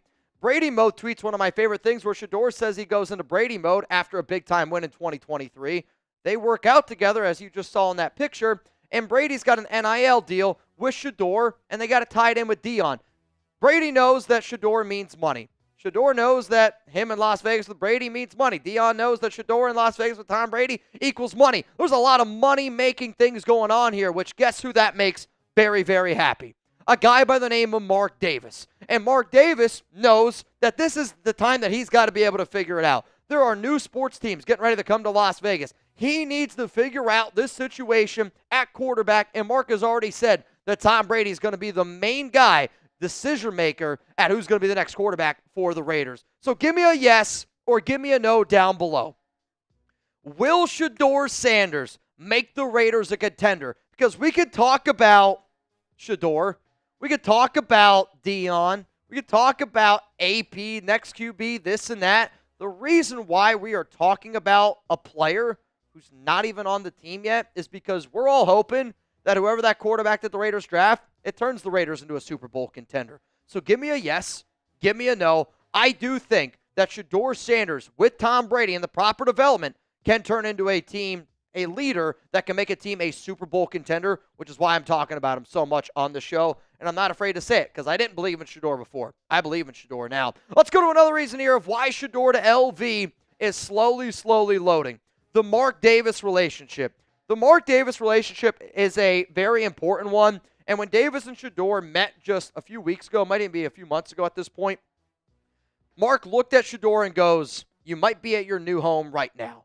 And Mark has already signed off on the idea of getting Shedeur. Mark knows how much money Shedeur would bring to this organization. And why wouldn't Mark Davis want somebody like Shedeur to be able to bring in here to create the face of the franchise? I think if Shedeur is on the Raiders, he's going to get TV deals. He's going to get stuff that rivals what the Dallas Cowboys gets, which means more money in Mark Davis's pocket, which means big old smile for Mr. Mark Davis. Let's go to another reason why here I think Shedeur to LV is slowly loading. Max Crosby approves. Max Crosby and Mark Davis relationship is the best player-GM relationship in the entire NFL. Crosby has also stated multiple times on his own podcast that he's open to the idea of Shedeur and Cam Ward. And, quote, Max said earlier this season, "That's my guy. Shedeur's my guy." That's what people don't know. Mark Davis listens to Max Crosby probably more than anybody that's not named Tom Brady this season. Max and Mark are very, very close, and because Crosby approved, because Tom Brady's relationship, because of Mel Kiper's comments, and then also you tie into the fact that Deion has openly said that he's going to try to force Shedeur to be able to go to certain spots. All of these reasons here are why I think Shedeur to LV is loading. So let's go to the next one here. Again, Deion saying that he's going to force Shedeur to Las Vegas. And he's not saying it in regards to like he's going to make him go there. But Deion forcing Shedeur to LV could be a possibility. He did like multiple videos that I put out. So I think you have to look at that. And then let's look at just something that happened recently. The thank you God tweets. The thank you God tweets have been happening week after week after week after every single Raiders lost. I'll admit, this week it didn't happen after a Raiders loss. It happened after a Tennessee Titans loss, where as soon as the Titans lost, guess what? The Raiders, they jump up into the overall draft rankings. But the reason why the thank you God tweets are very interesting to me is because this is, again, an example of some tea leaves pointing Shedeur to Las Vegas. So the thank you God tweets, whether you think that they're about whatever, you can say what you want. Here's one thing that I do know. Shedeur Sanders got these cleats. They say, "Thank you God" on them. Guess what color they are? They are silver and black. In the video where Shedeur gets these thank you God silver and black cleats, he literally says, "Shout out to the Raiders." So maybe Shedeur's just stoking the fire a little bit, but I think what you're seeing here, Deion Sanders, not a dumb guy. Him liking my videos, he knows that his actions are going to get this. Shedeur, not a dumb kid, knows that by him putting out silver and black cleats and say thank you God after he's tweeting out thank you God and him saying shout out Raiders, he knows that it's going to get attention. These are not dumb people, and I'm not saying that they are already figuring out a way to get Shedeur here, but the plan is in set. The plan is to get Shedeur Sanders to Las Vegas. And then, you know what? Let's throw in a little bit of a bonus one. Shedeur to LV loading, and I'm just going to say based off of Antonio Pierce's recent comments. We know that the Raiders quarterback play stinks, but I think when you see Antonio Pierce be as vocal as this and him saying that he knows that the issue is at quarterback and that's the only difference, I think that's AP just saying flat out, let me get my quarterback, because I also made a show about AP convincing the right people in that organization that if he gets the right quarterback based on what is happening in Washington right now with Cliff and Jaden, that's what he wanted, that he's going to be able to get it done, and he's going to be able to get it done in a big way. So when you see Antonio Pierce say that quarterback play, bottom line quarterback play, is the biggest reason why the Raiders are in last place in the AFC West, I don't care what you can say. This is Antonio Pierce crying out to Tom Telesco. Antonio Pierce crying out to the Las Vegas Raiders saying, let's go get our guy. Let's go get a Shedeur Sanders. Let's go get a young quarterback that can compete with a Bo Nix, that can compete with a Justin Herbert, that can compete with a Patrick Mahomes. Because until you find that quarterback in the draft, it's not going to be easy for the silver and black to be able to build around the future. AP knows that. It's why I've made multiple videos saying that I think Shedeur Sanders could literally save Antonio Pierce's job. The reason why you should subscribe to the Raiders Report, Deion Sanders is watching the show, and I promise you this, whether you're Team Tank or not, you're not going to find anybody that's going to be able to keep you up to date on everything going on around the Raiders, around Deion, around Shedeur, like the Raiders Report will. You might as well hit that sub button. Do you want the Raiders to beat the Chiefs? Give me a yes or a no down below in the comments section, man. Do you want the Raiders to beat the Chiefs? Big Black Friday game. Don't get me wrong. It's always FKC. I'll be real. I don't want the Raiders to beat the Chiefs. And I hate saying it, and I'm not afraid to say it. I am Team Tank.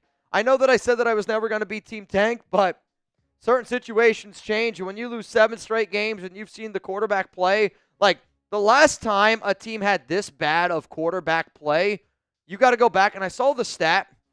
The Raiders are dead last, and I want to say that they're dead last in turnovers, turnover differential, and forced turnovers. The last time a team was dead last in all three of those phases was when the Browns went defeated, when they didn't win a single game. That's how bad this Raiders offense is right now with all these circumstances, and I get it. Yoda says, my brain says yes, but my heart says no. I couldn't agree with you. I couldn't agree with you more, man. And I think sometimes in life, you got to make decisions based on your head and not based on your heart. And I don't think anybody's sitting here saying like, oh, you're not a Raiders fan. I think people know I'm a diehard fan. And I think a lot of the people that are watching the show for a 2-9 football team are diehard fans. And I'm not going to look at you any less as a fan. I'm just going to look at you as being a rational thinker, because winning right now for the Raiders does us absolutely, positively no good. Let's go to Ira Jackson. New picture, Ira Jackson. Okay, my man. Mitch Chugs, 93 for Mount Raidermore. He's definitely making his trek up the mountain. There's no doubt about it. And Mount Raidermore has always been something that I hold very near and dear to my heart. It's actually been something that I've wondered if we just don't add anybody else to, and we keep track of MVPs based on year. Because, you know, you see all these times, like these people that show up, like a guy like Raider Ron was an absolute assassin for 2 to 3 years. David Zahn's always been a real one. But then we've had situations where people from Mount Raidermore have made Mount Raidermore, and then they go missing, right? Like, I want to be able to show love to people that show love to this show on a daily, yearly basis. So I've thought about just like making Mount Raidermore just like the Hall of Fame, and that's like locked in and loaded, and maybe not adding to it ever again, and maybe just only adding people to the Silver and Black Hills. But Nabman's one of the realest in the biz. I'm happy that I got the opportunity to meet him, because people like Nabman are why I'm a Raiders fan. If you met Nabman out in public and you were on his bad side, you're like, I'm not going to F with that guy. But then you realize how genuinely good of a human being he is, and how he's just going to put his friends and family first, and just a guy that you like to hang out with. And people like Nabman are why I'm a Raider fan. I appreciate that, though. Cowboy, what's up, man? Deion tried to come out of retirement in 2002 to play for the Raiders, but another team claimed him first to prevent it. Hopefully, Shedeur works out. Well, it's a very different situation, claiming compared to the draft. I think it's also a very different situation because Deion is going to force Shedeur to go to a team that he wants him to go to. And I would say right now, out of the teams that are picking in the first round, let me just look up something real quick here. Again, depending on where you look for NFL draft order, Tankathon has the Raiders at 3. NFL Network has the Raiders at 2, which is based on strength of schedule and how they calculate it. But I would say out of the teams right now in the top 10, the only team that I would imagine Deion says yes to for Shedeur, I would say the Giants would probably get a yes because it's a New York team. The Raiders would get a yes. Jacksonville's a no. New England's already has a QB. I think Carolina sticks with Bryce Young. I think Tennessee actually sticks with Will Levis. The Jets, we'll see what the hell happens there in that situation. The Browns are a big fat no. New Orleans is going to be a no. The Bengals have Joe Burrow. And then at 11 is the Dallas Cowboys. Like, I think it's Giants, Raiders, Cowboys at 11 for Shedeur. Common. Oh, my Lord. Common, my bad, dude. I owe a sip there for Common. Cheers, bro. I can't believe I got that name wrong. FKC, I don't want us to win as an investment in our future, but I want us to give Kermit and the Cheats one of the worst games they've ever had. I want it to be a physical football game. I want the Raiders to try to beat them up, knock them down. I don't want to see any dirty plays. I don't want to see anything like that. Like, people can hate on me, all that. Like, I don't want to see dirty plays. I think it's one of the worst things in football. But at the same time, wouldn't it be like the most Chiefs thing ever to be like, all right, we're going to lose on purpose to the Raiders so we screw them for the long term? I'm nervous about this game. I really am. I am nervous every single game Aidan O'Connell walks out there because Aidan's not going to be a team tank guy. Every time Aidan goes out there, he knows that he's playing for his career. Like, Aidan might not be on an NFL team next season. I think he's going to be on an NFL team. I think it's going to be the Raiders. Maybe it's another team. But when you don't have anything given to you, and that's kind of the situation that Aidan is, like if you're not a no doubt top 40 quarterback in the NFL, anything can happen every single year, right? And I think some people would say he's top 40. I think most NFL people would say that he's not. But when you're in that situation, Aidan's going to go out there and he's going to try to play his best. And I can't blame AOC for doing that. What up, Caleb? Rooting for us because I'll be there. All right, man. You're going to spend your money, you're going to spend your time, and however you want to root for the Raiders, that's totally fine. And I hate when people get mad at other Raider fans for wanting to root the way that they want to root, right? Like, that's like you getting mad at me for celebrating Thanksgiving the way that I want to celebrate Thanksgiving. It's my Thanksgiving. It's my fandom right now for the Raiders. And as far as I'm concerned, don't get me wrong, I hate the Chiefs. But we got to start winning some football games. We need a quarterback in order to do that. Comment with you, Mitch. No dirty plays, but I'm like you. I'm all over the board. Got to be very, very physical. Anthony Green said, Mitch, get me in that duck race. Mr. Green.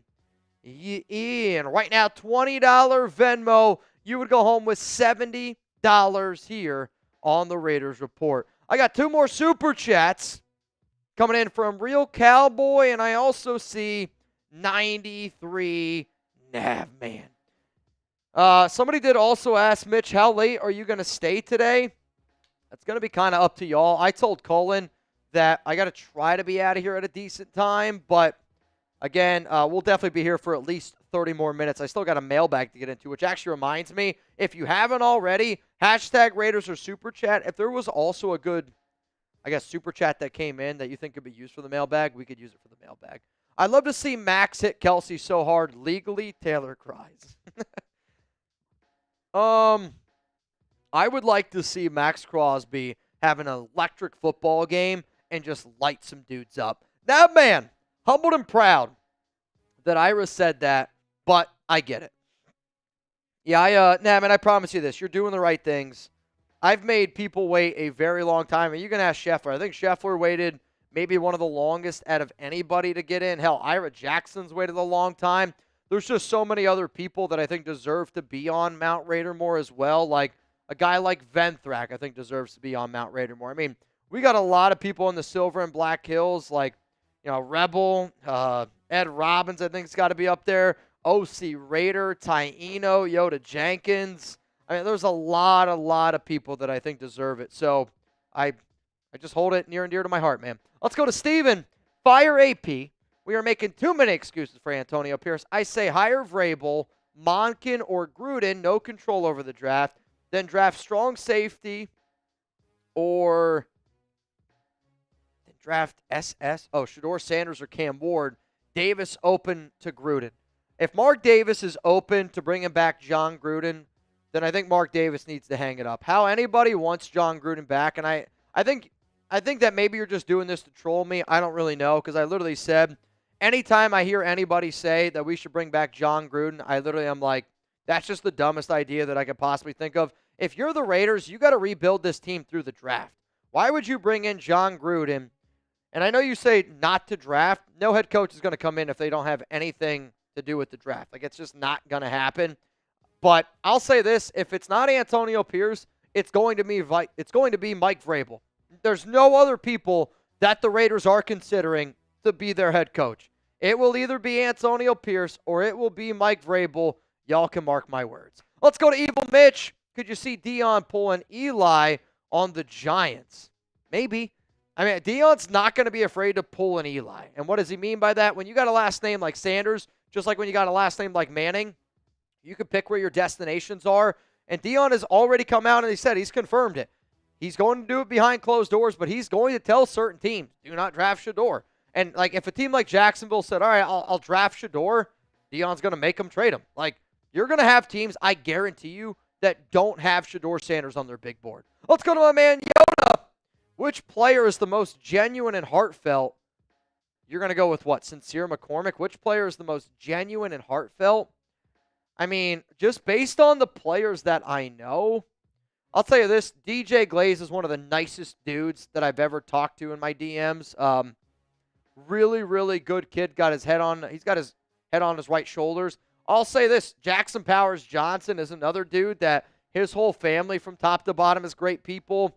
Trey Taylor, I know I just named 3 rookies there, but Trey Taylor's family is a bunch of freaking rock stars. Max Crosby's family is some of the nicest people. They're super genuine. They're super heartfelt. I'm trying to think of some other people that I could just speak off. Colton Miller is one of the nicest dudes ever, too. If you met Colton Miller in person, you'd be like, that's the biggest teddy bear that I've ever met. Let's go to TJ Parkinson. I want to beat the Chiefs. Just that game. FKC. If you win, though, and you screw your ability to get Cam Ward or Shedeur Sanders, would it be worth it then? Like, the way that I'll look at it as a Raiders win over Kansas City would be like, who's your dream crush? Who's like, in your mind right now, you're like, that's my hall pass. Think about that person. They walk up to you on Black Friday and they go, here you go. However, though, you ruined your marriage and you're going to have to get a divorce. And you don't have a chance at a long-term healthy relationship in marriage. That's this Raiders Black Friday game to me. It might feel great in the moment. A Raiders win on Black Friday against the Chiefs, it might feel great in the moment. And if Sofia Vergara is out there, maybe that's my Black Friday game. But I also know the long term, it's not what's best for me. And I might be thinking, in that case, I might be thinking with my head. But like on Friday, you might be thinking with your heart, and you're thinking like, I want the Raiders to beat Kansas City. But we got to use the head here. And and the Raiders winning on Black Friday, it doesn't make sense. That says that's a crazy hypothetical, Mitch. It is, but is that not kind of accurate, or is that an insane? I don't know. Yes, no, or is it no good? No, I mean, that's fair. I mean, you have to think long term, right? Because if you want to lock things down and have things ready, because, I mean, if you get your quarterback, I mean, you're set 10, 15, 20 years down the line versus one game. Again, and then if you get that quarterback, you could also beat the Chiefs many more times after that if you get it right. So, yeah, no, I agree. Agreed. Long-term success is what the Raiders need because we haven't had it in quite some time. All right, so here's what's going to happen. We're going to get into a mailbag, and I want to have a little bit of fun. I don't usually do this on mailbags, but since I'm off tomorrow, we're not going to be live on Thursday Night Football. If you bang in this mailbag, I'm going to do a beer bong. I'm going to bang to it, and we're going to have some fun because as long as we are live for the remainder of this show, every bang, I'm doing a beer bong. Colin's got some beer bongs as well. I want to get this weekend going in the right way. I'll see you guys then on Friday. Will be the next time you guys will see me after today's live show. But I do want to get into this mailbag here. So use hashtag Raiders, super chat to skip the line. We'll answer questions for about 12 to 15 minutes. We'll do a duck race, and then we'll get the F out of here unless you want us to stay live a little bit longer. You good? Coming up right now, let's get in to this mailbag here around... all right, Panda Subs. Okay, check. Let's go. Let's rock.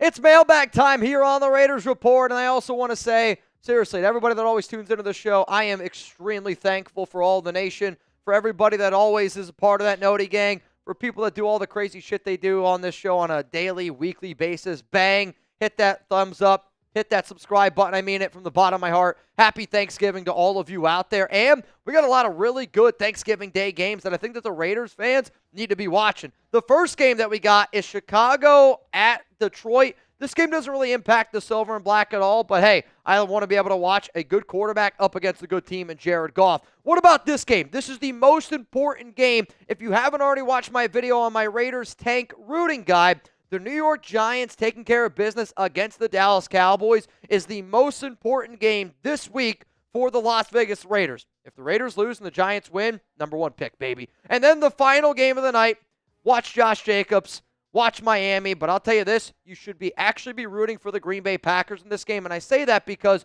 of the strength of schedule where that could come down to tiebreakers for the draft when it's all said and done. And because Green Bay is not on our schedule and Miami was, you should root for the Green Bay Packers. Before we get into some of these questions and comments that are thrown in here on today's show, we are presented by Panda Subs, and this is the best deal that he is going to offer all year long. Code Black Friday, you're going to be able to get 30% off, and if you spend more than $50, he's going to throw in some free gifts. The link is pandasubs.com, and it's going to be available down in the comments and in the description of today's show. Let's go to Carlo. First one coming in. Who's your top 10 offensive line free agents that the Raiders need to draft? I'll tell you this right now.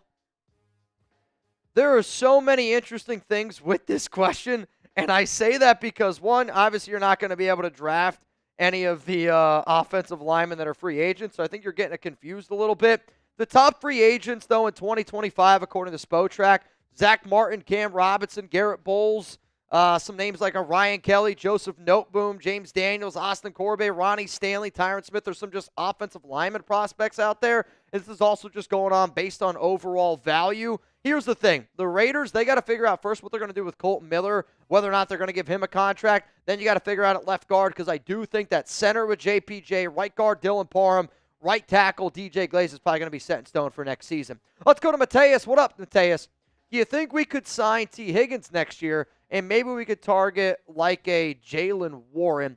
Warren, I don't really see happening. I think the Raiders are going to try to figure out whether or not they want to bring back Zamir White, and then maybe you bring back Alexander Madison. I would target a running back in the draft. I've said this maybe 5 or 10 times on this show. The number one receiver, big-name receiver, the Raiders are most likely that they're going to go out and get next offseason, it's going to be T. Higgins.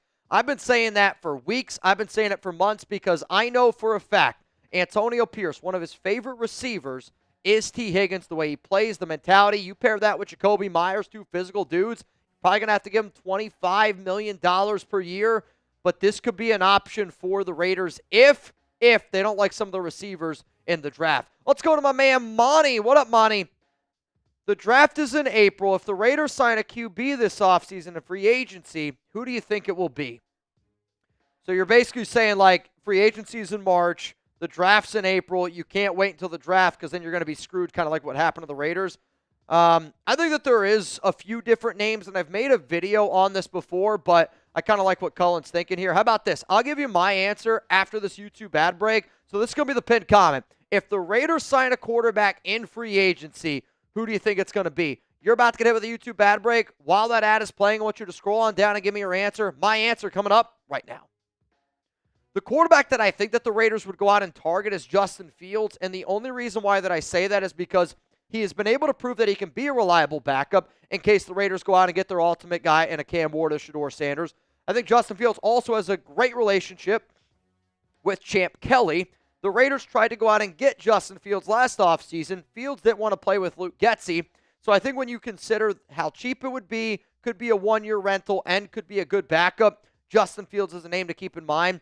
The other name that I'll throw out there, though, is Kirk Cousins, because I think that his time in Atlanta after this season will end up being done. If you want Raiders content all day, every day, hit that subscribe button. Turn on those notifications. That way you never miss a thing. We got something around here at the Raiders Report called the Noti Gang. These are people that are subscribed and try to comment first on a video as soon as it drops. I appreciate this, and it helps me continue to grow this show. So to Anthony, YouTube at work, Edie Amazing, and Isaac Hernandez, thank you for being a part of the Noti Gang. If you want to see your name, shout out to Kirby as well, featured on this show, hit that subscribe button, turn on those notifications, and try to be the first to comment on the videos that I drop. What's up, Rebel? I know they want Shedeur to sit out a year. We could get Aaron Rodgers from the Jets. Marianne said you're welcome from the Titans winning sit chugs. That's actually hilarious. Shout out to Marianne. I don't want Aaron Rodgers on this team. He's going to be 42 years old, and I think what you're seeing right now is Rodgers is a little bit of a cancer. Like, he's saying that he didn't say certain things, but Diana Rossini's not the type of person to just report BS, and I don't believe anything that comes out of Aaron Rodgers' mouth. On top of that, though, is Aaron Rodgers still that good? Like, is Aaron Rodgers a top 16 quarterback in the NFL right now? Is Aaron Rodgers better than Kirk Cousins? I don't know if he is. Is Aaron Rodgers better than Justin Fields? Yeah, like, I don't know. What I do know is I'm not going to pay Aaron Rodgers $30 million per year to be a headache on this team, because if you want to talk about drama, there ain't nobody that's going to bring drama the way that Aaron Rodgers is going to bring drama. And you're trying to build a team. Rodgers is a me guy. I don't want Aaron Rodgers, and I'm not afraid to say it. I don't want Aaron Rodgers. If the Raiders were a team that was a quarterback away, and we're like, let's say right now, instead of being 2-9, we're, I don't know, right around 500, and we're just in the thick of it, and our defense is really good, and we had a QB, like, I don't think Rodgers is the guy that we want. So for that reason, no, I'm good on Rodgers. Let's go to Ray. Mitch, hot take. I really like Cam Ward, and he has been my number one since last year draft in the first round. But, man, watching Shedeur this year, I like this kid. He's tough as hell. I think Shedeur is a hell of a QB. But Cam Ward has been my number one guy. And, you know, I feel like it's funny a lot of times. People are like, man, Mitch, what happened? I thought you loved Cam Ward. You're talking a lot about Shedeur. I'm talking a lot about Shedeur because there's a lot of smoke around Shedeur, and there's really nothing around Cam and the Raiders. But I think anybody that's followed me for a long time knows that I said that Cam Ward, I put a Heisman bet on Cam Ward back in March last offseason. I said that Cam Ward's going to be the Jaden Daniels, the guy that's going to go to a brand new school, and he's going to end up winning the Heisman. I think I might actually be right on that one. I have been a Cam Ward fan through and through, and if you ask me, the number one pick, would I rather Cam Ward or Shedeur? If I'm trying to win, it's Cam Ward. If I'm trying to sell tickets, put butts in seats, it's Shedeur Sanders. Now, we got more questions coming up here in just a moment, but before we get into those, huge shout out to our sponsor here, Panda Sups, code Black Friday, 30% off and $50, or no, when you spend $50, you get free gifts, but they did just launch a brand new protein, and I can't wait to get my hands on this one. It is a blueberry muffin with actual freeze-dried blueberries in the protein. 30 grams of protein if you're somebody that's trying to eat a little bit healthier. And I know, this week, I'll be real, I'm probably not going to eat very healthy this week. It's Thanksgiving. But you know what? The day after Thanksgiving, the week after Thanksgiving, I try to slim up a little bit. And I got a huge sweet tooth.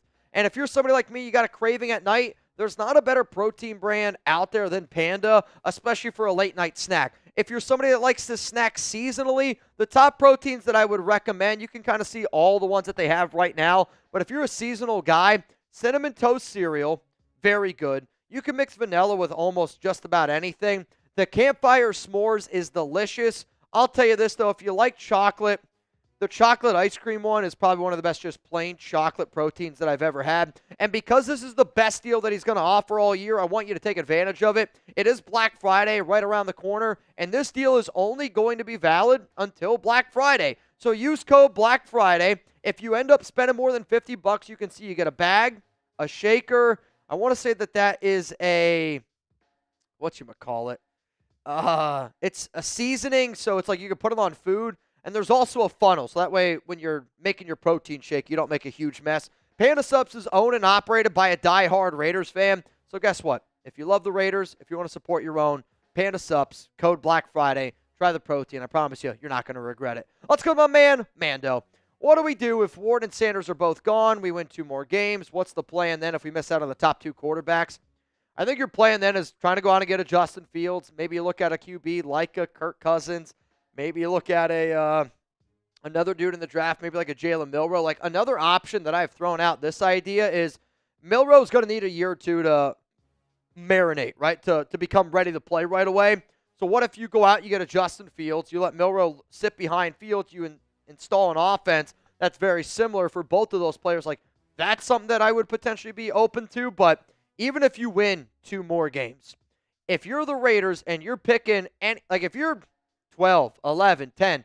I'm trading 3 first-round picks, and I'm going to go get Cam Ward. I'm trading the house to go get somebody like Shedeur Sanders. You can't sit around anymore and just be okay going with mediocre quarterbacks. Can't happen. We haven't had an above-average QB since Derek Carr in 2016. Let's go to Raiders for life. Could the Raiders hire Ben Johnson next season? No. I have said Ben Johnson is the top head coach candidate out there, and he is the top head coach candidate out there.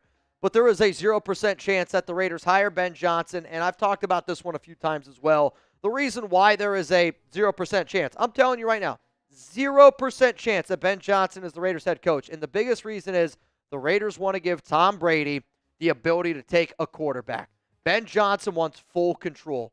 That's not an option when Tom Brady's the owner. It's one of the reasons why Mark Davis brought Brady in. So because of that, Ben Johnson, 0% chance to be the Raiders head coach next season. Let's go to Nick Sanchez. Hey, Mitch, wouldn't Daniel Jones be valued simply because he's a super cheap backup quarterback?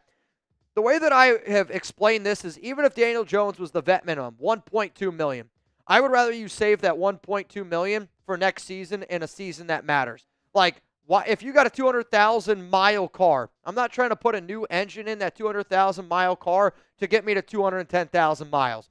I'm just trying to ride this season out for the final 6 weeks and let that car shit out, and then guess what? I'm going to go get a brand new car next season. And if I got to save $1.2 million in order to do that for next season, let that money roll over, that's what I'm going to do. Jamarcus Russell, I don't know why you're watching. If Shedeur and Cam are gone, who are you hoping the Raiders draft, and then what? Oh, dude. If those 2 guys are done, my next favorite is Jalen Milroe. And then after that, it gets really ugly. I don't think Carson Beck's around 1 QB. I don't think Quinn Ewers is around 1 QB. Hell, I think that you could see Beck and Quinn Ewers go back to college. Like, as bad as they've played recently, I wouldn't be surprised if they went back to college. And then outside of those dudes, like I know some people are really excited about Jackson Dart. Doesn't inspire me a lot. Like there's Nussmeier from LSU. I get his dad as a QB guy. Doesn't really help me out. Doesn't really inspire me. I would say Jalen Milroe, but even Jalen Milroe is a QB that I don't know if I'm going to take in the top 10.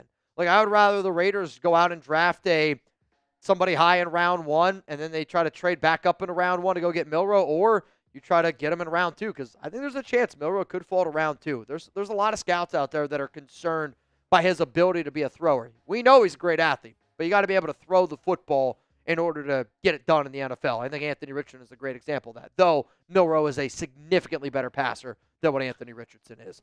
I like this one here. All right. Besides Shedeur and Cam Ward, who would you want the Raiders to draft at quarterback? I just gave you my answers. Now, if you guys could, please go down and give me yours, because my answer, it's going to continuously say Jalen Milroe. Outside of that, though, I don't know. Outside of that. Keep them coming here. Hashtag Raiders or Super Chat to get those questions, comments on the show. If you're like, Mitch, how do I get my questions on here? You got to tune in when we go live. We usually do our mailbags on Thursdays, but because Thursday is Thanksgiving, happy Thanksgiving again, we decided to do it on Tuesday today. Dylan, wouldn't it make sense to sign a free agent quarterback who resembles Sanders to get the offense in place next season? It's not that I disagree with that, but if you're looking for a quarterback that resembles Sanders, and if you wanted to do it at like a cheap price, you might be able to say Aidan's in a similar offense, because Shedeur's like not a scrambling quarterback. He's a good athlete, but he's not somebody who's like looking to run. And I think people only say that he's a athletic quarterback because he's black, and that's just me being real with y'all, right? Like that's like saying any white receiver is just a gym rat. They're not all gym rats. Some guys are just really good athletes and they're white. Just like saying not all black quarterbacks are just great athletes. Shedeur's a good athlete, but he's not a runner like Milroe. He's not somebody that's going to use his legs to create. I would say the other option that you could look at, and this is the more expensive option, is Kirk Cousins. You bring in Kirk Cousins, you let him teach a young guy like Sanders, because Cousins has actually been very open to this in the past, and he's been very good at it. I don't know if he loved the idea because of Penix this past season, but if you're trying to win legitimately, I would say, and if Shedeur wants to sit a year, because there's a chance he might sit a year, even if he's drafted number 1. I know it's not what you want to hear, but there is a chance. That's something that Deion has talked about. Because of that, maybe Kirk Cousins, you bring him in on a 1-year rental. Thugador, 2 questions. Would you ever blame Crosby for leaving? And if you could choose to retire a jersey number of the Raiders, what would it be? Oh, man. I feel like that's a question better for the nation, because I feel like if I'm going to retire any jersey number right now, I almost feel like the number that I would retire is 24. Is there another number out there that you guys would potentially retire? Please let me know. But would I blame Crosby for leaving? Yes and no. I would blame Crosby for leaving because Max has told me he's never going to leave. And whether you guys think Max is my friend or not, I am somebody that stands on 10 toes. Like, even if some of you think that we're friends or not, if you looked at me and you told me something like you're never going to do it, then I would hold you to that word. If Max next year goes, hey, man, I would consider it, then my opinion would change on it. But I also know this. Yes, Max wants to win a Super Bowl. Yes, Max wants to do a lot of these things.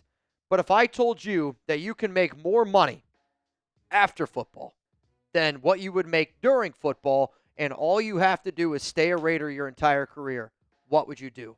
I think Max knows that, understands that, and wants to set himself up and his family's up for generations to come.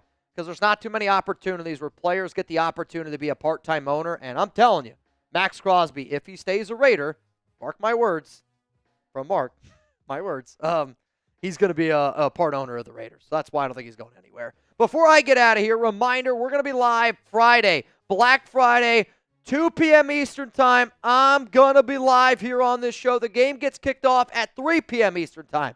But we're going to party. We're going to tailgate an hour beforehand. I know the Raiders are underdogs. I don't expect the Raiders to win. And quite frankly, I'm not going to root for the Raiders to win. I'm Team Tank. I want a better pick. And because of that, let's go Team Tank. What up, TJ? Pam is a Chiefs fan. That's my wife. Divorce is a thought. She switched to Kansas City when Taylor and Travis started banging. Eagles was her team. It's okay. Just makes me hate them even more. FKC. I'll tell you this. I'm not going to blame your wife, especially if she's a big Taylor Swift fan. I'll say this. And I think that this is actually a good thing for you. It gives you another reason to watch the Raiders a little bit closely. It gives you a reason maybe to take your wife to a Raiders game in the future. Like, here's the thing. Travis ain't going to be there much longer. Here's the thing. Patrick Mahomes, he's not going to be there forever either. But your love hopefully does last forever. And if it can create a rivalry, because rivalries sell, I've also heard, there's like that old saying that you get into a fight and then the makeup sex is great. I've heard when your team loses, it's also very good. That's just what I've heard. I don't know. Haven't been able to speak from my own experience because the Raiders beat the Cowboys on Thanksgiving, but it's just what I hear. Word on the street is. We got all the super chats. We are officially caught up. So last Christmas was the best ever. I swear I took it to the Super Bowl. I felt like I started the cheating bullshit ref call noise. I mean, I feel like this has been going on for a long, long time. But I also know that last Christmas game was probably one of the most fun I've ever had on a show. It was probably the most banged up that I've ever been on a show. But man, oh man, the Raiders beating them on Christmas Day. And I feel like that was also the Gimmel Day where we literally gave away, I think last Christmas, like $4,000. I think we gave away $4,000 last Christmas. Like, that was an insane thing. And I'm excited for Black Friday as well. There's going to be a lot of people watching, and I'm excited for that. Jamari Murray! Ian. All right, Colin, here's what I want you to do. If you could do me a solid, could you show the photo of the Venmo? This is going to be y'all's final opportunity to get in. Final opportunity to get in on this duck race is right now. $20 Venmo at Mitchell Renz 365. Right now, you would go home with $80 here on the show. I see Paul. What's up, man? Yoda Jenkins. I see ya. Big luck. One of the realest in the biz. Rebel said bandwagon. Oh, I know. That's the definition of a bandwagon fan. But hey, it's all good. I'll tell you this. Would you rather your wife not like football at all and be a bandwagon fan? Or I guess I should say, would you rather your wife not watch football at all or be a bandwagon fan? Like, I'd rather be a bandwagon fan. I'd rather her be interested in the league. 100%. Yeah. Yeah, I'd rather her care rather than not care at all about what I really care about. Absolutely. 100%. Absolutely. All right, one more opportunity to get in. I don't think I see anybody else getting in. That's a lie. John Polito. Yeah, Ian, Mr. Polito. Some of you call him John. In. All right, Cullen, I'm going to send you the list here. I'm going to send it to TV. Those are the people in the duck race. So it's going to be 20 to win, $90 here on today's show. And if anybody else wants to bang from here on out, I got 2 brewskis. How many do you have over there? Technically 3. I got a couple. He's got 2 over there.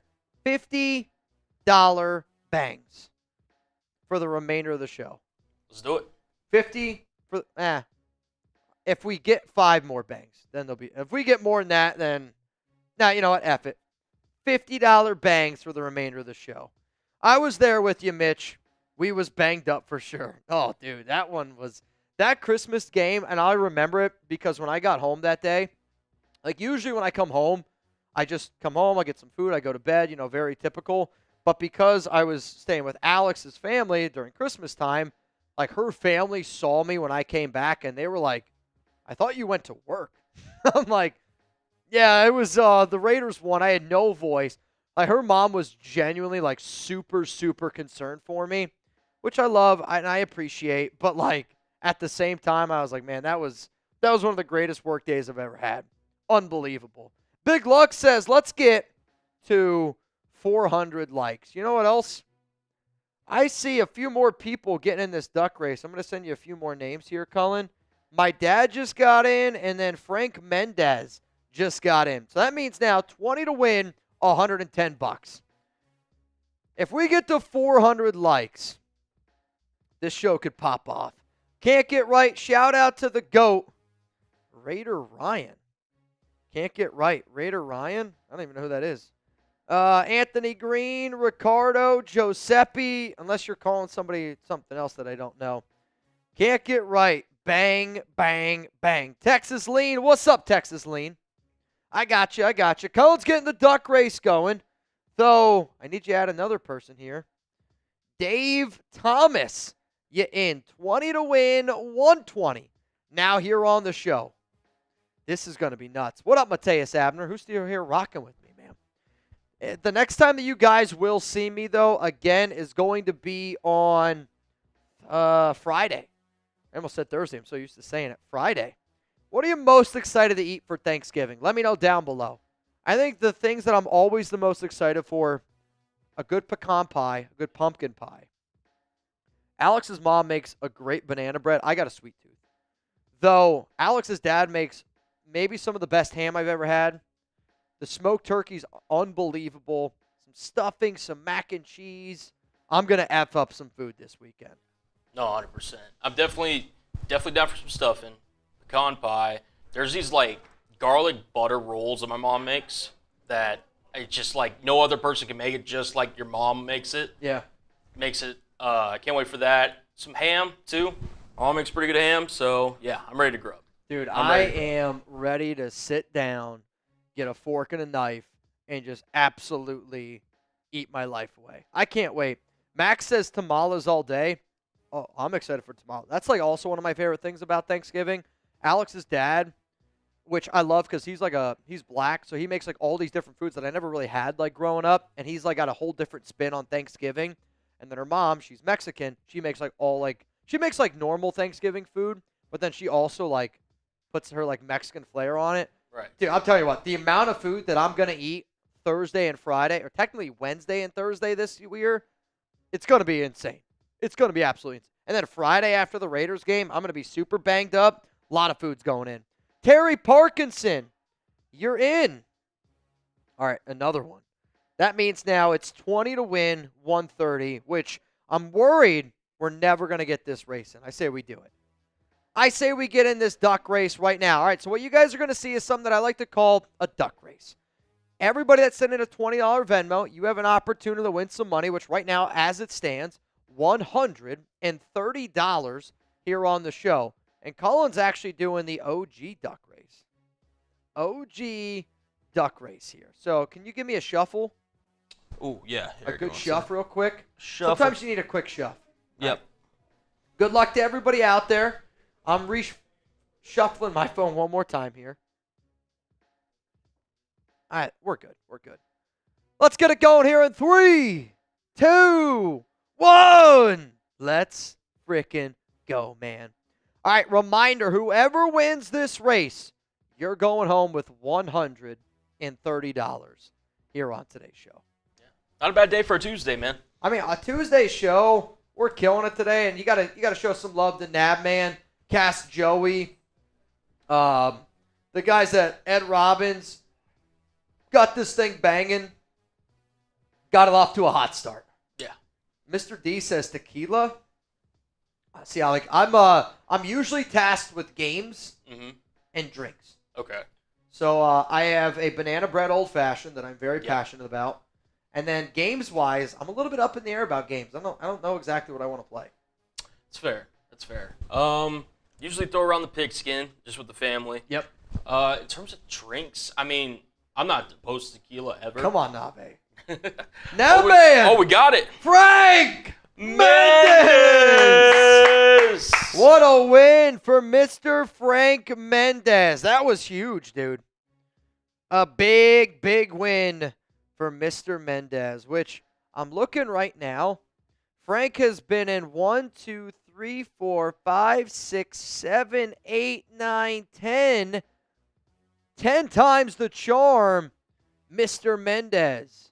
Happy Thanksgiving. I think he just made all his money back.